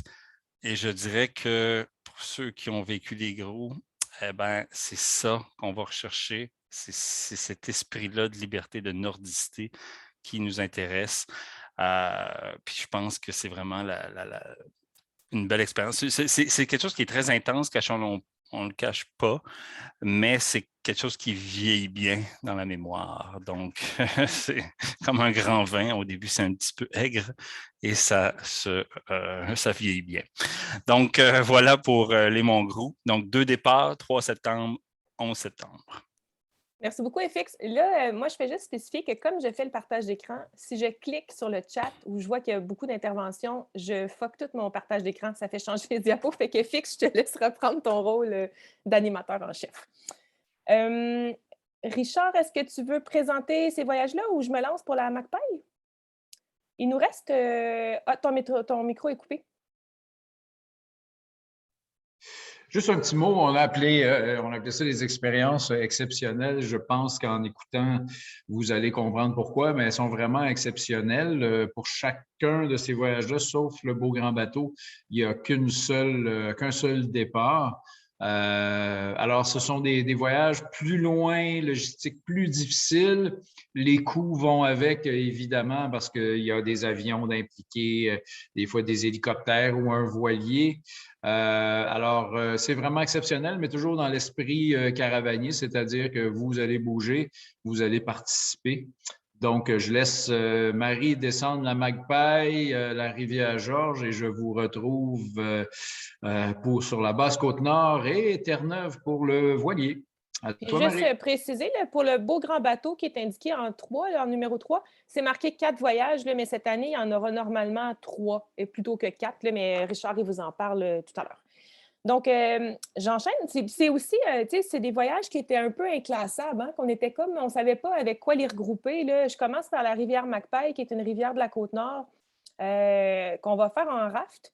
Donc, c'est le seul voyage qu'on propose, là, la seule descente de rivière en rafting là, qu'on vous propose. Fait que ça tombait aussi un peu dans les inclassables pour ça et pour l'espèce de caractère un peu particulier de la Macpail. L'année dernière, on en a parlé un peu dans l'actualité parce que la rivière, elle a été...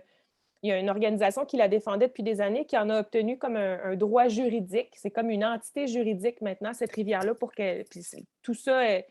L'intention derrière ça était vraiment d'assurer sa protection. C'est une rivière qui est harnachée. Il y a des barrages près de la 138. Là. On est sur la Côte-Nord, pas tout à fait là, à Havre-Saint-Pierre encore, là, comme en Mingani, mais un peu avant Havre-Saint-Pierre. Puis, mais ça reste que si nous, on se fait déposer au lac de Tête, là, puis, qui est vraiment très, très sauvage. Puis pour le 7 jours là, de descente sur la rivière qu'on fait, vous ne verrez pas de ligne électrique, pas de pylône, pas de barrage, rien de tout ça. Là. Puis il y a des grosses chutes à la fin de la descente. C'est notre point d'arrêt, en fait. Là, au 4e chute, on va délaisser les embarcations, ramener tout notre équipement, là, terminer ça avec une petite marche là, pour passer voir la 4e chute. Puis il y a des véhicules qui viennent nous retrouver. Mais tout ça pour vous dire que c'est vraiment une rivière qui est super sauvage. Moi, je l'ai fait l'année passée. Richard l'a fait l'été d'avant. C'est comme, pour moi, ça a été un gros coup de cœur là, parce que c'est un ami qui la guide aussi puis qui l'a fait depuis plus d'une vingtaine d'années. On travaille vraiment avec une équipe de la Côte-Nord qui est exceptionnelle. Mais c'est un territoire qui est vraiment magnifique, là, que moi, j'ai beaucoup apprécié. L'avantage de le faire en raft, c'est vraiment de la rendre accessible à tout le monde. Vous n'avez pas besoin d'avoir des compétences en descente de rapide, peu importe l'embarcation, que ce soit en canot, en kayak.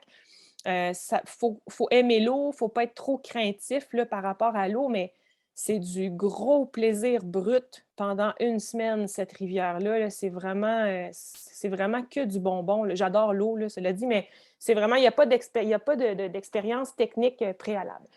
Le rendez-vous, il est donné à Havre-Saint-Pierre. Donc, on laisse les véhicules là, à la petite base d'hydravion qui est à 5 minutes d'Havre-Saint-Pierre, puis on embarque dans l'hydravion pour aller se faire déposer au lac de Tête avec toute la nourriture, l'équipement, les rafts aussi qui sont comme vraiment comme pliés, là, dégonflés, pliés, qui sont tous à bord normalement des 2 vols d'hydravion pour nous déposer au lac de Tête. On va dormir là une première nuit normalement. S'assurer que tout le monde est confortable avec les consignes pour la descente de rivière, puis on amorce ça le lendemain. Vous avez ici une toute petite idée là, de la première portion de la rivière quand on la descend. On est encore, là, on voit la mousse, là, les petites collines couvertes de mousse. Là. Pour moi, c'était comme un bel aperçu de ce qu'il y a plus au nord habituellement, alors qu'on n'est pas si loin finalement du golfe là, du Saint-Laurent. Donc, 2 premières journées dans un environnement plus comme ça, avant vraiment de rentrer le plus dans la forêt boréale, là, qui est un peu plus dense là, que ces collines-là couvertes de mousse. Peut-être un petit mot sur l'équipe. Je trouve que c'est primordial d'en parler pour cette rivière-là parce qu'il n'y aura pas forcément un guide caravanier là, qui est basé à Montréal. Là, si je peux dire, on travaille vraiment avec Mathieu là, qui est sur la Côte-Nord, qui est un ami de longue date. Là, dans mon cas, je le connais depuis avant les années 2000. Là. Donc, Matt, il prend en charge toute la logistique. C'est lui vraiment, ça fait 20 ans qu'il fait la rivière plus d'une fois par année. Puis là, en fonction du nombre de voyageurs là, qu'on a sur le groupe, il y aura comme 2 rafts possiblement. Donc, chaque raft avec son guide à bord. Puis on a aussi des catarafes pour le transport des bagages. Vous allez les voir sur les photos, c'est les embarcations en bleu. Donc, avec deux boudins, là, puis un grillage avec une toile au milieu pour vraiment charger ça avec tous les bagages. Donc, dans les rafts, vous êtes vraiment que vous, là, avec vos petites affaires de la journée, un tout petit sac qu'on peut coincer à l'avant du bateau. Donc, je le disais, pas d'expérience préalable qui est nécessaire. Les guides, ils vont vraiment tous vous donner les consignes une fois qu'on est déposé à notre premier campement. C'est un lac, donc ça commence vraiment tranquillement. Là. On peut aller pratiquer sur l'eau. Puis la descente comme telle de la rivière commence seulement le lendemain. Je trouve que ce qui est intéressant aussi de faire cette descente-là, avec l'équipe qu'on a qui est assez pédagogue, là, Mathieu est là, son frère éventuellement pourrait être là, ou d'autres guides de leur entourage là, qui connaissent aussi très bien. Ils sont très généreux à vous expliquer la route qu'ils ont en tête pour passer un rapide. On va arrêter en amont du rapide pour qu'ils vous l'expliquent. Puis ça, pour les gens qui ont envie de prendre un petit peu d'expérience, ça peut vraiment être intéressant aussi. C'est sportif. Les rapides, ils sont impressionnants. Je le disais, on est en raft, c'est pas difficile pour toute personne capable d'écouter des consignes assez sommaires, là, par en avant, par en arrière, plus vite. Là. C'est assez, mais c'est vraiment, il y a des belles doses d'adrénaline, il y a des beaux moments de contemplation entre les différents rapides aussi. La dernière portion de la rivière, elle est plus tranquille là, la dernière journée, mais autrement, il y a vraiment des très beaux rapides et quelques-uns là, tous les jours. On va déplacer le campement là, pratiquement à chaque jour là, pour essayer encore là, de se faire des journées, se garder des beaux rapides chaque jour, puis pas en avoir trop non plus, parce qu'il y a quand même une fatigue qui s'accumule. Il y a de la très belle rando à faire aussi. Donc, on se gardera peut-être une journée aussi là, pour aller marcher. Une idée des campements, là, c'est la même équipe que dans l'archipel de Mingan. Vous allez manger incroyablement bien. On fournit les tentes, les petites chaises, comme vous voyez là. La plupart des repas sont cuisinés là, sur le feu. C'est un territoire qui est complètement sauvage. Là, fait qu'il n'y a pas de parc encore de créer là. Fait qu'on s'arrête vraiment. Mathieu, il va depuis tellement longtemps. Ils ont aménagé un peu certains abords de la rivière où ils aiment camper pour ouvrir un petit peu des endroits pour qu'on puisse mettre les tentes là, sur des endroits plats et confortables. On apporte une toilette. C'est vraiment comme bien organisé. Moi, j'ai eu le plaisir de la faire dans la grosse semaine de canicule l'été dernier qui faisait comme 34 degrés sur la Côte-Nord. On a passé la semaine dans l'eau. Sans wetsuit là, pour la plupart, mais ce n'est pas forcément comme ça là, à chaque année. Mais c'est un endroit qui est quand même assez sec là, avec une belle météo. On le fait sur le mi-août habituellement, le mi-août, fin août, mais ça pourrait se faire en septembre aussi. Je reviens peut-être là, sur cette photo-là. C'est quand même cool de manger du homard sur une rivière. Moi, ça a été quand même... l'année dernière, j'ai réussi à me faire recruter pour aller comme cuisinière. C'est toujours un plaisir de cuisiner ce que Mathieu apporte sur des expéditions. Donc, encore là, vous allez manger vraiment de façon exceptionnelle. Là. Puis juste la cuisson sur le feu aussi. C'est de l'eau douce. On peut être dans l'eau tout le temps, le jouer. C'est vraiment... moi, ça a été un gros coup de cœur. Ça, c'est... on dirait que JF, il brasse de la soupe, là, c'est la douche. Mais c'est une belle cascade là, qu'on a remontée l'année dernière, là, juste pour le plaisir, puis aller se baigner dans les eaux de la cascade. On parlait du niveau technique pour la descente des rapides comme tel. Je vous disais, il va y avoir un guide à bord qui va barrer le raft, qui va vous donner les consignes avant chaque rapide, vous expliquer un peu par où il veut aller, quels endroits il veut éviter. Après, il faut quand même être à l'aise de marcher sur des roches mouillées. On a une liste d'équipements super détaillée qu'on vous fournit. À l'inscription, vous allez l'avoir, c'est sûr, mais on peut vous l'envoyer aussi avant. Mais vous devez être à l'aise, avoir des bonnes vieilles espadrilles avec une bonne semelle là, pour marcher sur les roches comme ça, en s'aidant de la rame là, au besoin. Il y aura à cordeler les rafts à certains endroits, peut-être à faire du transport des charges, là, des bagages, des barils pour passer un rapide, entre autres. Donc, il faut quand même être à l'aise de s'impliquer, de participer, de transporter certaines choses sur le bord de la rivière, même s'il faut prendre son temps parce que c'est glissant, mais d'être confortable à le faire. Un petit mot sur les catarafes, c'est vraiment les embarcations, là, comme on voit là, ici, c'est Charles, un ami de Mathieu sur la photo.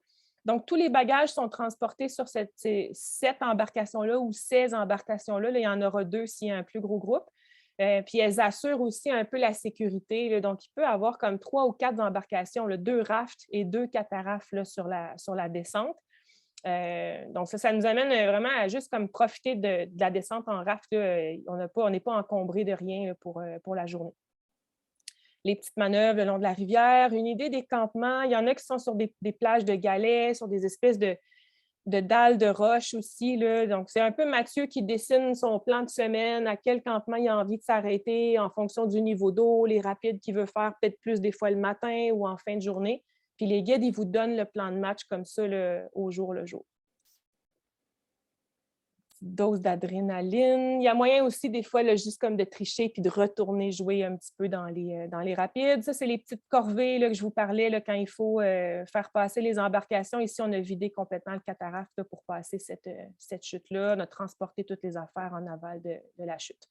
La dernière portion, un petit peu plus tranquille.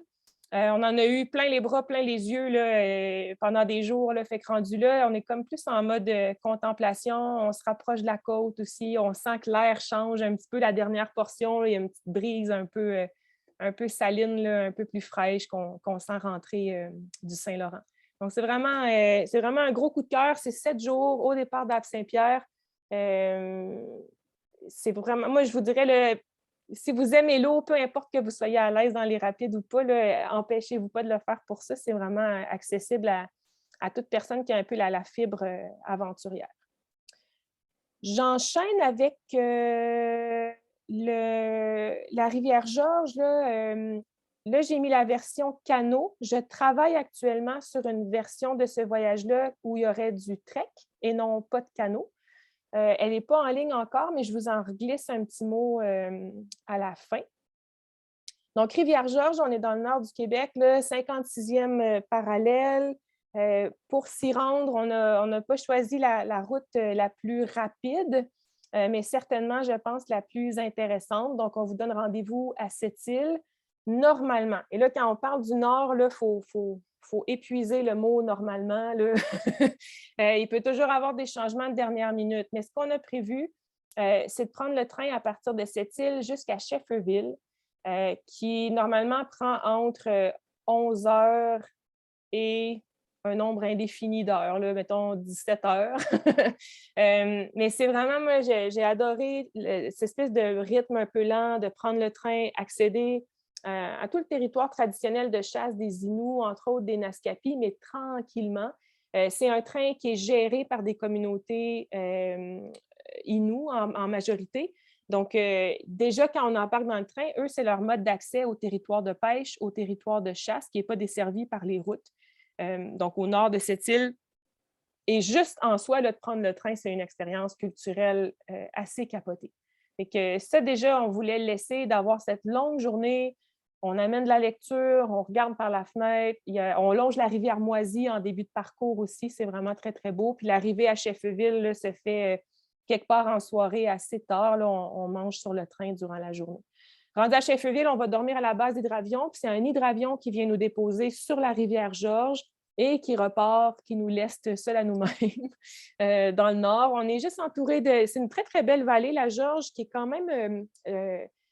toutes les collines un peu qui l'abordent sur la portion qu'on fait qui est calme, il n'y a pas de rapide. C'est le lac à la hutte sauvage. C'est une portion qui est un peu plus large, la rivière, qui compte des rapides en aval et en amont quand même assez imposant. Mais là, c'est vraiment un 55-60 km calme qu'on va faire pour se rendre au camp du Mouchouanipi, dont je vous parle tout de suite après. Il faut être en forme, il faut avoir envie d'être à l'autre bout du monde, littéralement, isolé. Il faut quand même être capable de faire du canot, surtout de vous assurer que vous êtes capable d'être dans cette position assise dans le canot pendant plusieurs heures. Les conditions, elles peuvent être très changeantes, mais c'est un immense plaisir d'être juste comme au milieu de nulle part avec notre bouffe, notre équipement. Puis on a un nombre de jours là, quand même généreux, je vous dirais, pour atteindre le Mouchouanipi. L'idée est de prendre un peu de temps pour aller marcher aussi. Une fois que l'hydravion nous dépose, on est presque à la jonction de la rivière de Pas avec la Georges. Puis la première journée, là, on peut remonter un petit peu vers cette jonction-là, vers la Depa, aller tester un peu les bras de tout le monde, là, les manœuvres en canot, revenir au premier campement. Le long de la descente, là, cet été, le niveau était assez bas de la rivière, là, 4 pieds plus bas que la moyenne. Il y avait beaucoup de bancs de sable. Trouver des campements magnifiques, c'était comme super facile. On avait des immenses bancs de sable partout pour se camper. Autrement, ça peut être sur des galets aussi, mais c'est vraiment, l'endroit est comme vraiment magnifique, là. Ça peut être quand même venteux. Nous, on fait la rivière du sud vers le nord. Dans le fond, on suit le courant de la rivière là, pour se rendre jusqu'au Mouchouanipi. Les vents dominants, ils viennent du nord-nord-ouest. Fait qu'il faut s'attendre certaines journées quand même à avoir des vents de face. Puis on peut adapter un petit peu, faire un peu moins de journée, finir l'après-midi en allant marcher parce que le vent s'est levé, puis reprendre ça le lendemain matin. Beaucoup de traces d'ours, on en voit presque tous les jours. Beaucoup de traces de caribous aussi, on en voit presque tous les jours. On ne voit pas nécessairement ces animaux-là tous les jours, mais ils sont dans le secteur, ils sont fréquents. Puis là, au fur et à mesure qu'on descend la rivière, là, on va progresser vers le camp du Mouchouanipi, qui est géré là, par la corporation du Mouchouanipi là, qui regroupe notamment Serge Hachini là, dans cette organisation-là. Et le but de la corporation, puis on est comme content vraiment de travailler avec eux, c'est vraiment de favoriser un peu les échanges entre les communautés Innu, Naskapi et les Blancs, mais c'est aussi d'amener des jeunes des communautés à un peu renouer avec leurs traditions puis avec les pratiques ancestrales à ce site-là. Donc, c'est possible qu'en arrivant là, vous voyez le site du campement ici, là, qui est sur une petite presqu'île, juste derrière l'esquerre, un long esquerre là, qui s'appelle Wedge Point. Donc, c'est le but, en fait, qu'on veut rejoindre en canot. Puis rendu là, on a comme un 6 jours, 7 jours sur la rivière pour rejoindre le Mouchouanipi, puis on va y rester 3 à 4 jours environ. Rendu là, le rythme, il change, il n'y a pas de déplacement de prévu, on va vraiment se poser là. C'est vraiment de partager les journées avec l'équipe de la corporation qui vont vraiment vous partager toutes sortes de choses là, selon qui de leur équipe est là. Il y a vraiment beaucoup à apprendre. Sur la George, le site de Wedge Point, qui est tout près du campement, c'est une passe migratoire pour les caribous. Donc, il y a des très bonnes chances d'en voir les journées qu'on va être là, faire de la cueillette, apprendre sur tous les enjeux sociaux, politiques aussi, des communautés du nord du Québec, du Labrador aussi. C'est un site archéologique d'importance. Valérie, qui était sur la photo, là, nous a appris vraiment des choses super intéressantes l'été dernier. On ne peut pas pêcher la George, c'est une rivière à saumon, mais on peut aller donner un petit coup de main à sortir les poissons du filet, à fumer, tout ça aussi. Donc, tout ça à proximité du campement, aller faire des randos aussi à partir de là. Mais c'est vraiment...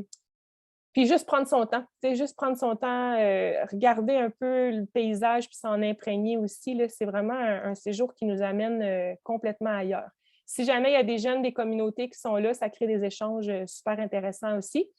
Rendu au campement, on va être logé dans les chapoutoines. Ça, c'est le grand chapoutoine où on mange tout le monde ensemble. Il y a un petit poêle à bois dans chacun des chapoutoines. On en aura un aussi pour notre groupe, posé là, sur des toiles, nos matelas au sol avec nos sacs de couchage qu'on avait sur la rivière. Là. Mais le petit poêle à bois, c'est quand même beaucoup de travail là, d'avoir du bois là-bas, mais au moins le soir, on peut chauffer la tente un peu avant d'aller se coucher pour couper l'humidité puis réchauffer un peu là, le temps de rentrer dans les sacs de couchage. Une fois au Mouchouanipi, ils ont toute une cuisine, puis il y a une équipe aussi là, qui va cuisiner les repas. Des bonnes chances que vous goûtiez le poisson de la rivière, peut-être du gibier aussi là, qui a été chassé les jours précédents. Donc, on est plus, là, il y a une portion un peu expédition pour se rendre au Mouchouanipi, arriver là lentement aussi, arriver en canot, c'est quand même assez symbolique, c'est intéressant. Puis il y a toute cette portion-là au campement principal d'échange avec l'équipe qui est là, à majorité Innu, Naskapi aussi là, sur place. Je glisse juste un petit mot qu'on est en train de travailler sur un voyage qui va être vraiment similaire, mais on remplace les 6-7 jours là, sur la rivière en canot par une portion trek qui va se faire au nord du camp du Mouchouanipi. Donc, le canot, là, on partait du sud, on pagaie vers le nord pour rejoindre le campement. Le trek, il va se faire au nord du campement, puis on va rejoindre le camp du Mouchouanipi à la marche. Il y a des déplacements de campement, là, l'équipement, vos vêtements, vos bagages personnels vont être transportés par un bateau moteur. Vous avez quand même un bon sac de jour à porter là, pour atteindre le campement suivant. Et nous, on va vraiment se déplacer à pied d'un campement à l'autre. On va tricher peut-être une fois ou deux, là, une première fois, parce qu'on fait un premier 2 jours sur une rive de la rivière. On fait les 4 derniers jours de marche sur la rive opposée. Puis il y a peut-être une traverse de rivière là, où on aura besoin que le bateau nous fasse passer là, pour rejoindre le Mouchouanipi. Même partage d'expérience une fois qu'on rejoint le camp principal. Puis à la fin de tout ça, bien, on rentre, l'hydravion vient nous chercher, là, il se pose sur la rivière, il nous ramène à Shefferville. Puis pour l'instant, ce qu'on a prévu là, de Shefferville pour le retour à cette île, c'est de prendre l'avion. Là, je pense que c'est Air Inuit là, qui dessert Shefferville pour cette île. Donc ça, ce n'est pas encore sur le site, mais j'y travaille. C'est peut-être complété pour le trek, là, ça prend quand même une bonne forme, une habileté. On parlait des Monts-Groux tout à l'heure, il n'y a pas de sentier. Ça peut être tourbière un peu. Il y a un petit peu de débroussaillage à faire quand on est près de la rivière, quand on quitte le campement. faut comme traverser des zones qui sont plus denses des fois. Puis une fois qu'on a passé ça, là, la rive de la rivière, on embarque sur des collines où là, il y a peu de végétation, c'est plus de la mousse puis des tout petits arbustes. C'est pas un terrain qui est particulièrement difficile, mais il n'y a pas de sentier, il faut faire notre route. Fait que ça peut être un peu plus ardu peut-être pour des gens qui sont habitués là, à marcher sur sentier. Il faut juste garder en tête que faut la chercher, la route, la trouver, puis on peut peut-être se mettre les pieds dans l'eau des fois. Des traverses de rivière aussi à faire, là, assurément. Donc, c'est pas mal ça pour la version canot qui est en ligne et la version trek qui s'en vient. Richard, je te laisserai la parole pour l'Écomaris. J'ajoute un petit peu sur ce que Marie vient de raconter. On a eu 2 groupes l'été dernier, au mois de septembre. Marie en a guidé un, moi j'ai guidé l'autre. C'est vraiment un voyage exceptionnel. La rivière Georges est magnifique. Et l'échange avec les Inuits, arriver au campement, Marie vous disait que c'est un site archéologique, mais c'est notre Machu Picchu à nous autres, c'est-à-dire on pense qu'il y a des artefacts archéologiques là, qui remontent jusqu'à 9000 ans. Donc, c'est vraiment un endroit très important parce que c'était là où converge le grand troupeau de caribous du nord du Québec pour traverser la rivière. C'est un des endroits importants. Donc, et puis, l'échange avec les Inuits est vraiment, à une époque où on commence à se préoccuper de ça, c'est vraiment un voyage magnifique. J'ai adoré. Puis, le fait de l'ajouter en randonnée aussi, parce qu'on a beaucoup, en fait, on a plus de gens qui ont fait de la marche avec nous depuis 24 ans. Donc, c'était un peu pour ça, de rejoindre ces gens-là et leur offrir un voyage qui n'est pas en canot. Mais les 2 sont franchement super intéressants. Autre voyage que j'ai fait cet été et qu'on offre cette année, il va avoir 2 parcours différents. Il va avoir la Basse-Côte-Nord et il va avoir un voyage à Terre-Neuve aussi. Donc, 2 départs sur la Basse-Côte-Nord et 1 pour Terre-Neuve. Le beau grand bateau, c'est l'Écomaris, donc c'est un voilier école. C'est un voilier qui, hors tout, là, jusqu'au bout complètement, fait 90 pieds. Donc, c'est un assez grand voilier, confortable, je n'ai pas dit luxueux, un voilier en acier. Qui a la particularité de ne pas avoir de quilles parce que le fond, c'est un bateau qui a été construit en Allemagne sur des vieux plans, un vieux gréement là, qui serait un bateau, un modèle 1850 à peu près, mais c'est un bateau qui a été fait quand même dans les années 80 avec un fond de U-boat, les sous-marins allemands. Donc, le bateau est tellement lourd qu'il n'y a pas besoin de quilles. L'avantage de ça, c'est qu'on peut vraiment se déplacer dans des petits canaux parce qu'il n'y a presque pas de tirant d'eau. Le désavantage, c'est que ça remonte moins bien au vent, mais on compose avec la météo. Donc, dans cette petite présentation-là de quelques minutes, ce qui est important de comprendre, c'est que ce n'est pas un voyage de voile. Donc, c'est pas le voilier est vraiment notre camp de base. On va se déplacer d'un endroit à l'autre. Ici, si je me souviens bien, on est à Natashquan. Donc, le premier voyage, on va partir de Havre-Saint-Pierre ou de cette île, on est à déterminer ça, mais probablement de Havre-Saint-Pierre, et on va remonter la Basse-Côte-Nord. Donc, rapidement, on va dépasser Natashquan et Kegaska, qui est le bout de la route. On va même passer par les îles Mingan. Donc, on va aller faire du kayak parce que c'est ça, il y a des kayaks sur le bateau. Alors, on va se rendre jusqu'à Harrington Harbour. Donc, on est vraiment à Harrington Harbour, le village du film La Grande Séduction. Et puis, on va revenir. Mais on va revenir en longeant la côte et surtout en allant sur Anticosti. Donc, ce qui est important de comprendre ici, vous voyez la cuisine du bateau, c'est vraiment une vie à bord, mais où on débarque à tous les jours. Alors, il va même avoir des navigations de nuit. Et c'est important de comprendre, vous voyez un petit peu à quoi ça ressemble. Je ne sais pas s'il y a une autre image où on voit tout, Marie, si on voit la cuisine. Oui, bon, c'est ça, reste un petit peu là-dessus. C'est important de comprendre que le voyage, c'est ça ici. Tout autour, il y a 12 couchettes. Donc, votre espace vital pendant ces 2 semaines-là, c'est ces couchettes-là. Donc, il y a des endroits pour mettre vos bagages, mais vous allez vivre là-dedans.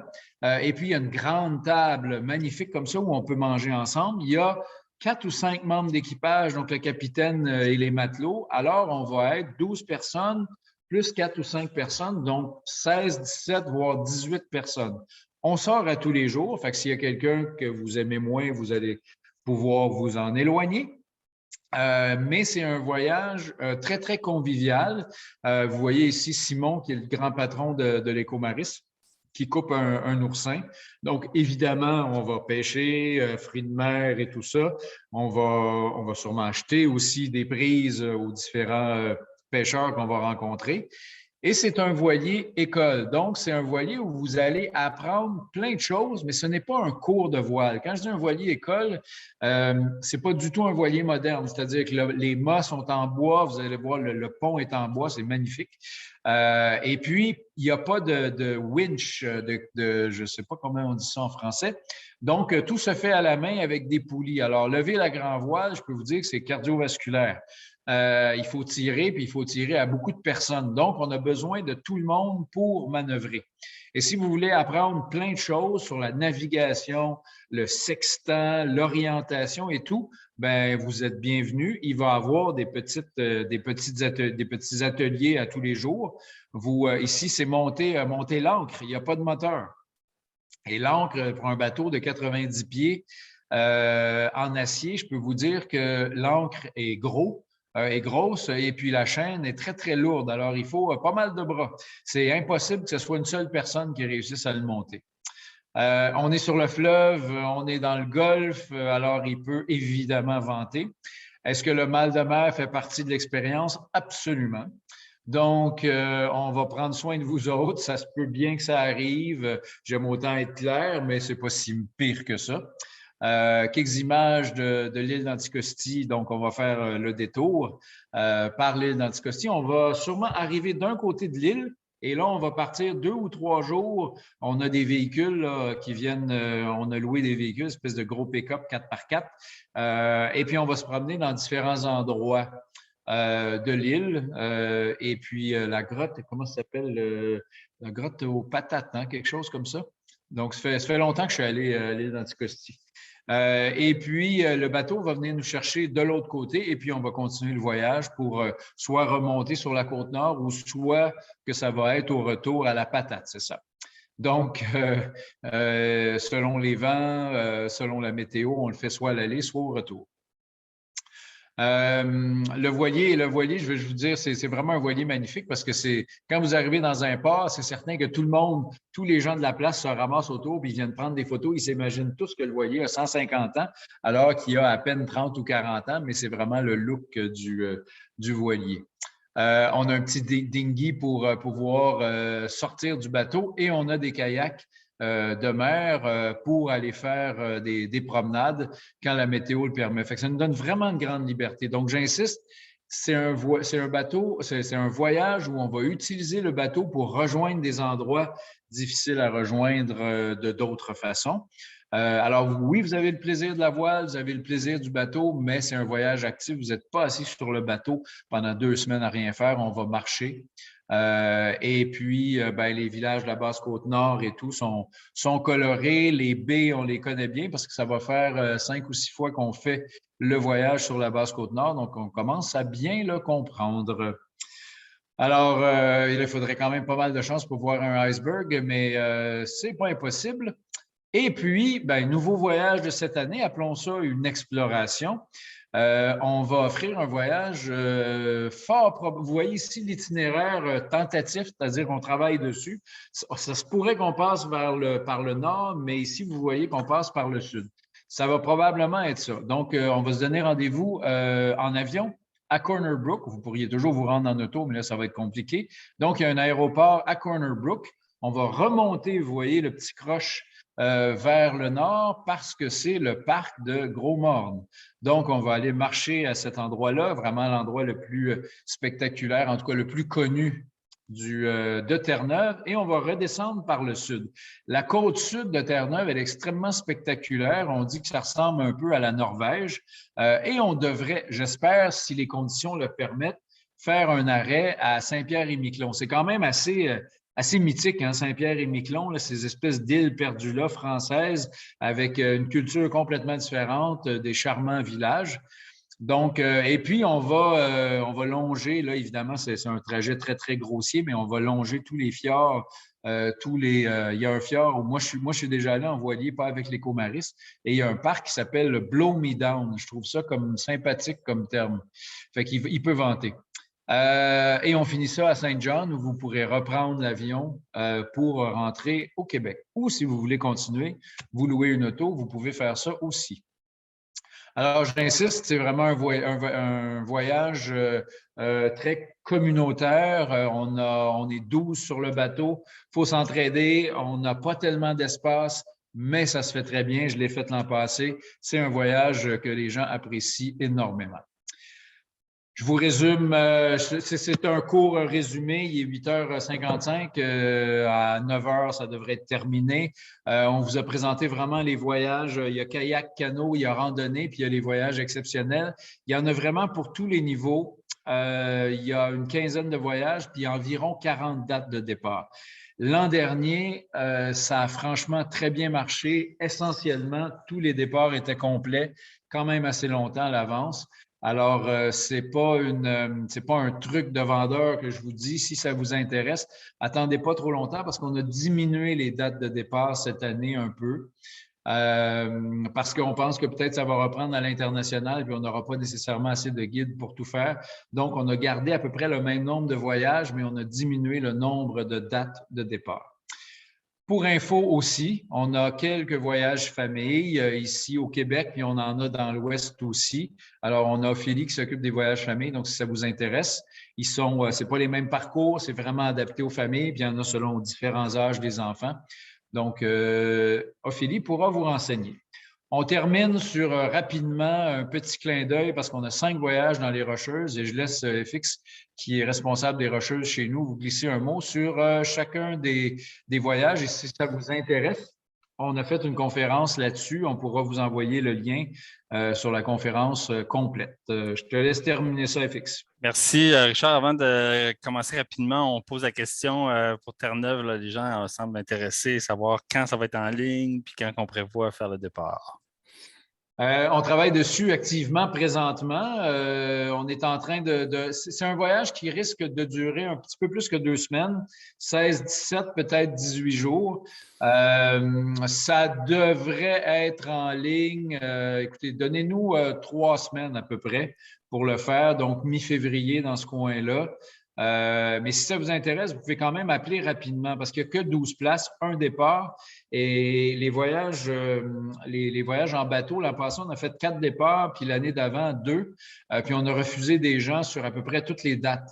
Donc, on soupçonne que ceux qui vont vouloir aller à Terre-Neuve, ce sont des gens qui ont déjà fait les autres voyages.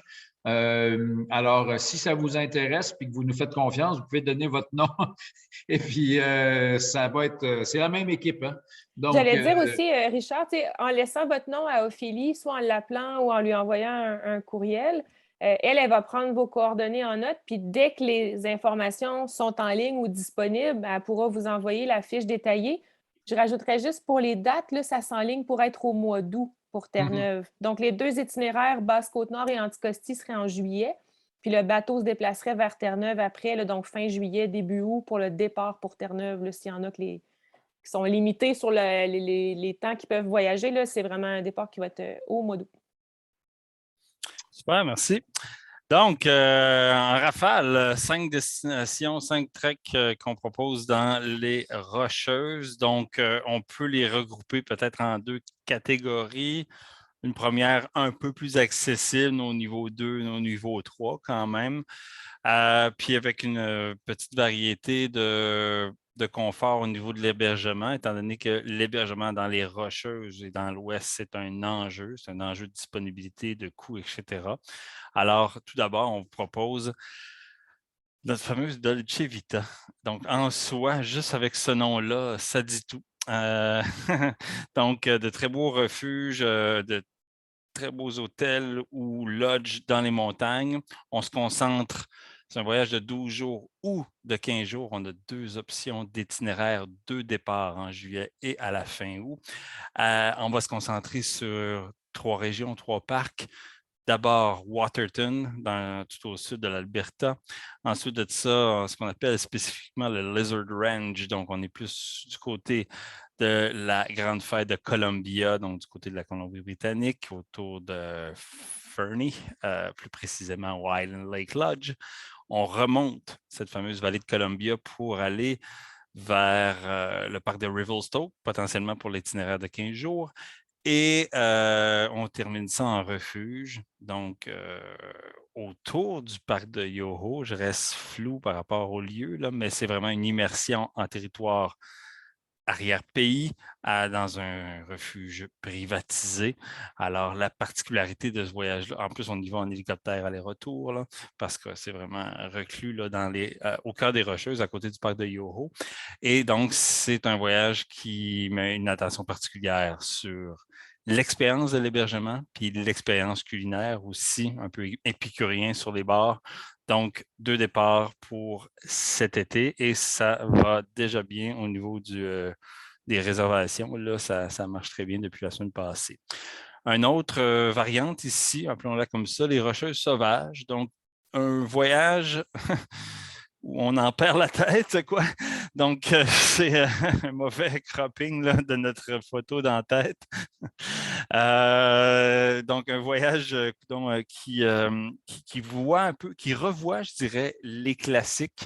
On est plus sur l'axe des parcs nationaux canadiens. Donc, parcs nationaux, j'entends bien le parc de Banff, Jasper, Yoho et puis aussi Kootenay.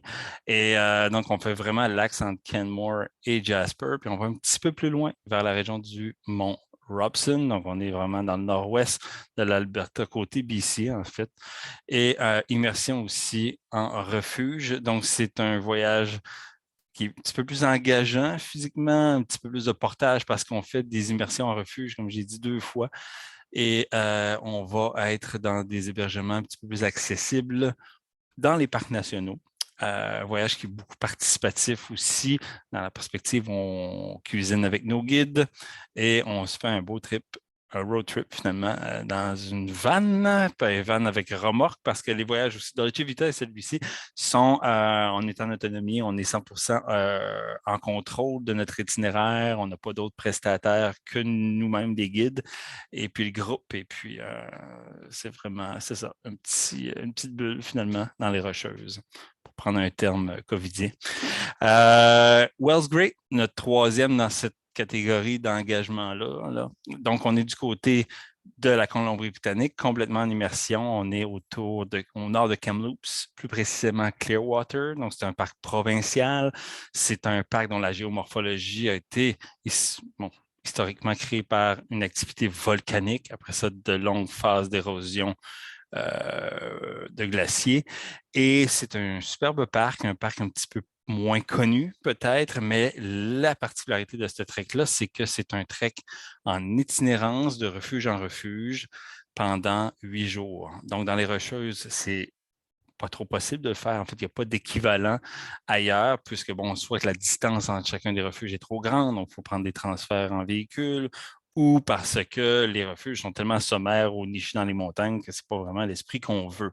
Donc, ça, c'est vraiment une belle opportunité.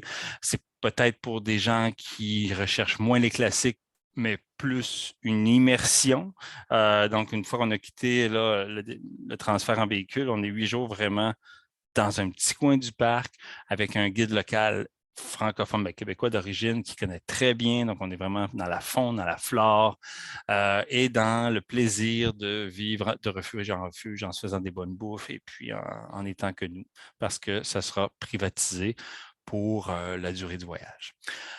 Un petit peu plus à l'ouest, en fait, pas mal plus à l'ouest, il fallait donner une thématique côtière à nos randonnées. Donc, le Coastal Mountain, qui, je ne vous dirai pas exactement c'est où, mais on est autour de Bella Coola. Alors, on est dans le nord-ouest de la province, donc continentale. On n'est pas sur l'île de Vancouver. On fait 2 phases à ce voyage. Une immersion en refuge avec accès en hydravion. Donc, vraiment, c'est quelque chose de très exclusif. On est dans un superbe petit chaîne de montagne qui est côtière, donc, et puis vit en refuge. Et ensuite de ça, on va vers Bella Coola, donc la baie de Bella Coola, dans un hébergement super original. Puis on termine le voyage là. Donc, c'est vraiment côté, je vous dirais, au centre de la province. Très beau voyage sur la côte ouest du Pacifique. Et le dernier, Marie, je vais essayer de bien en parler. Tu me backs si je le connais moins. Ben, je connais les Bougaboos, évidemment, pour l'escalade, mais donc, on est sur 2 parcs Colombie-Britannique. Valhalla. Valhalla, que je ne connaissais pas avant l'année passée, mais qui est un superbe parc qui est au nord-ouest de Nelson. Nelson, là, pour ceux qui ne connaissent pas, c'est l'esprit BC Organic Grower. Tout le monde a des barbes, des casquettes, puis des salopettes, puis des bottes à eau. En tout cas, du moins, c'est mon expérience personnelle là-bas. Donc, on est dans ce BC-là un peu champ gauche. On est dans 2 parcs méconnus, mais qui gagnent à être connus pour leur géomorphologie super unique là, qu'on a au Canada. C'est incroyable.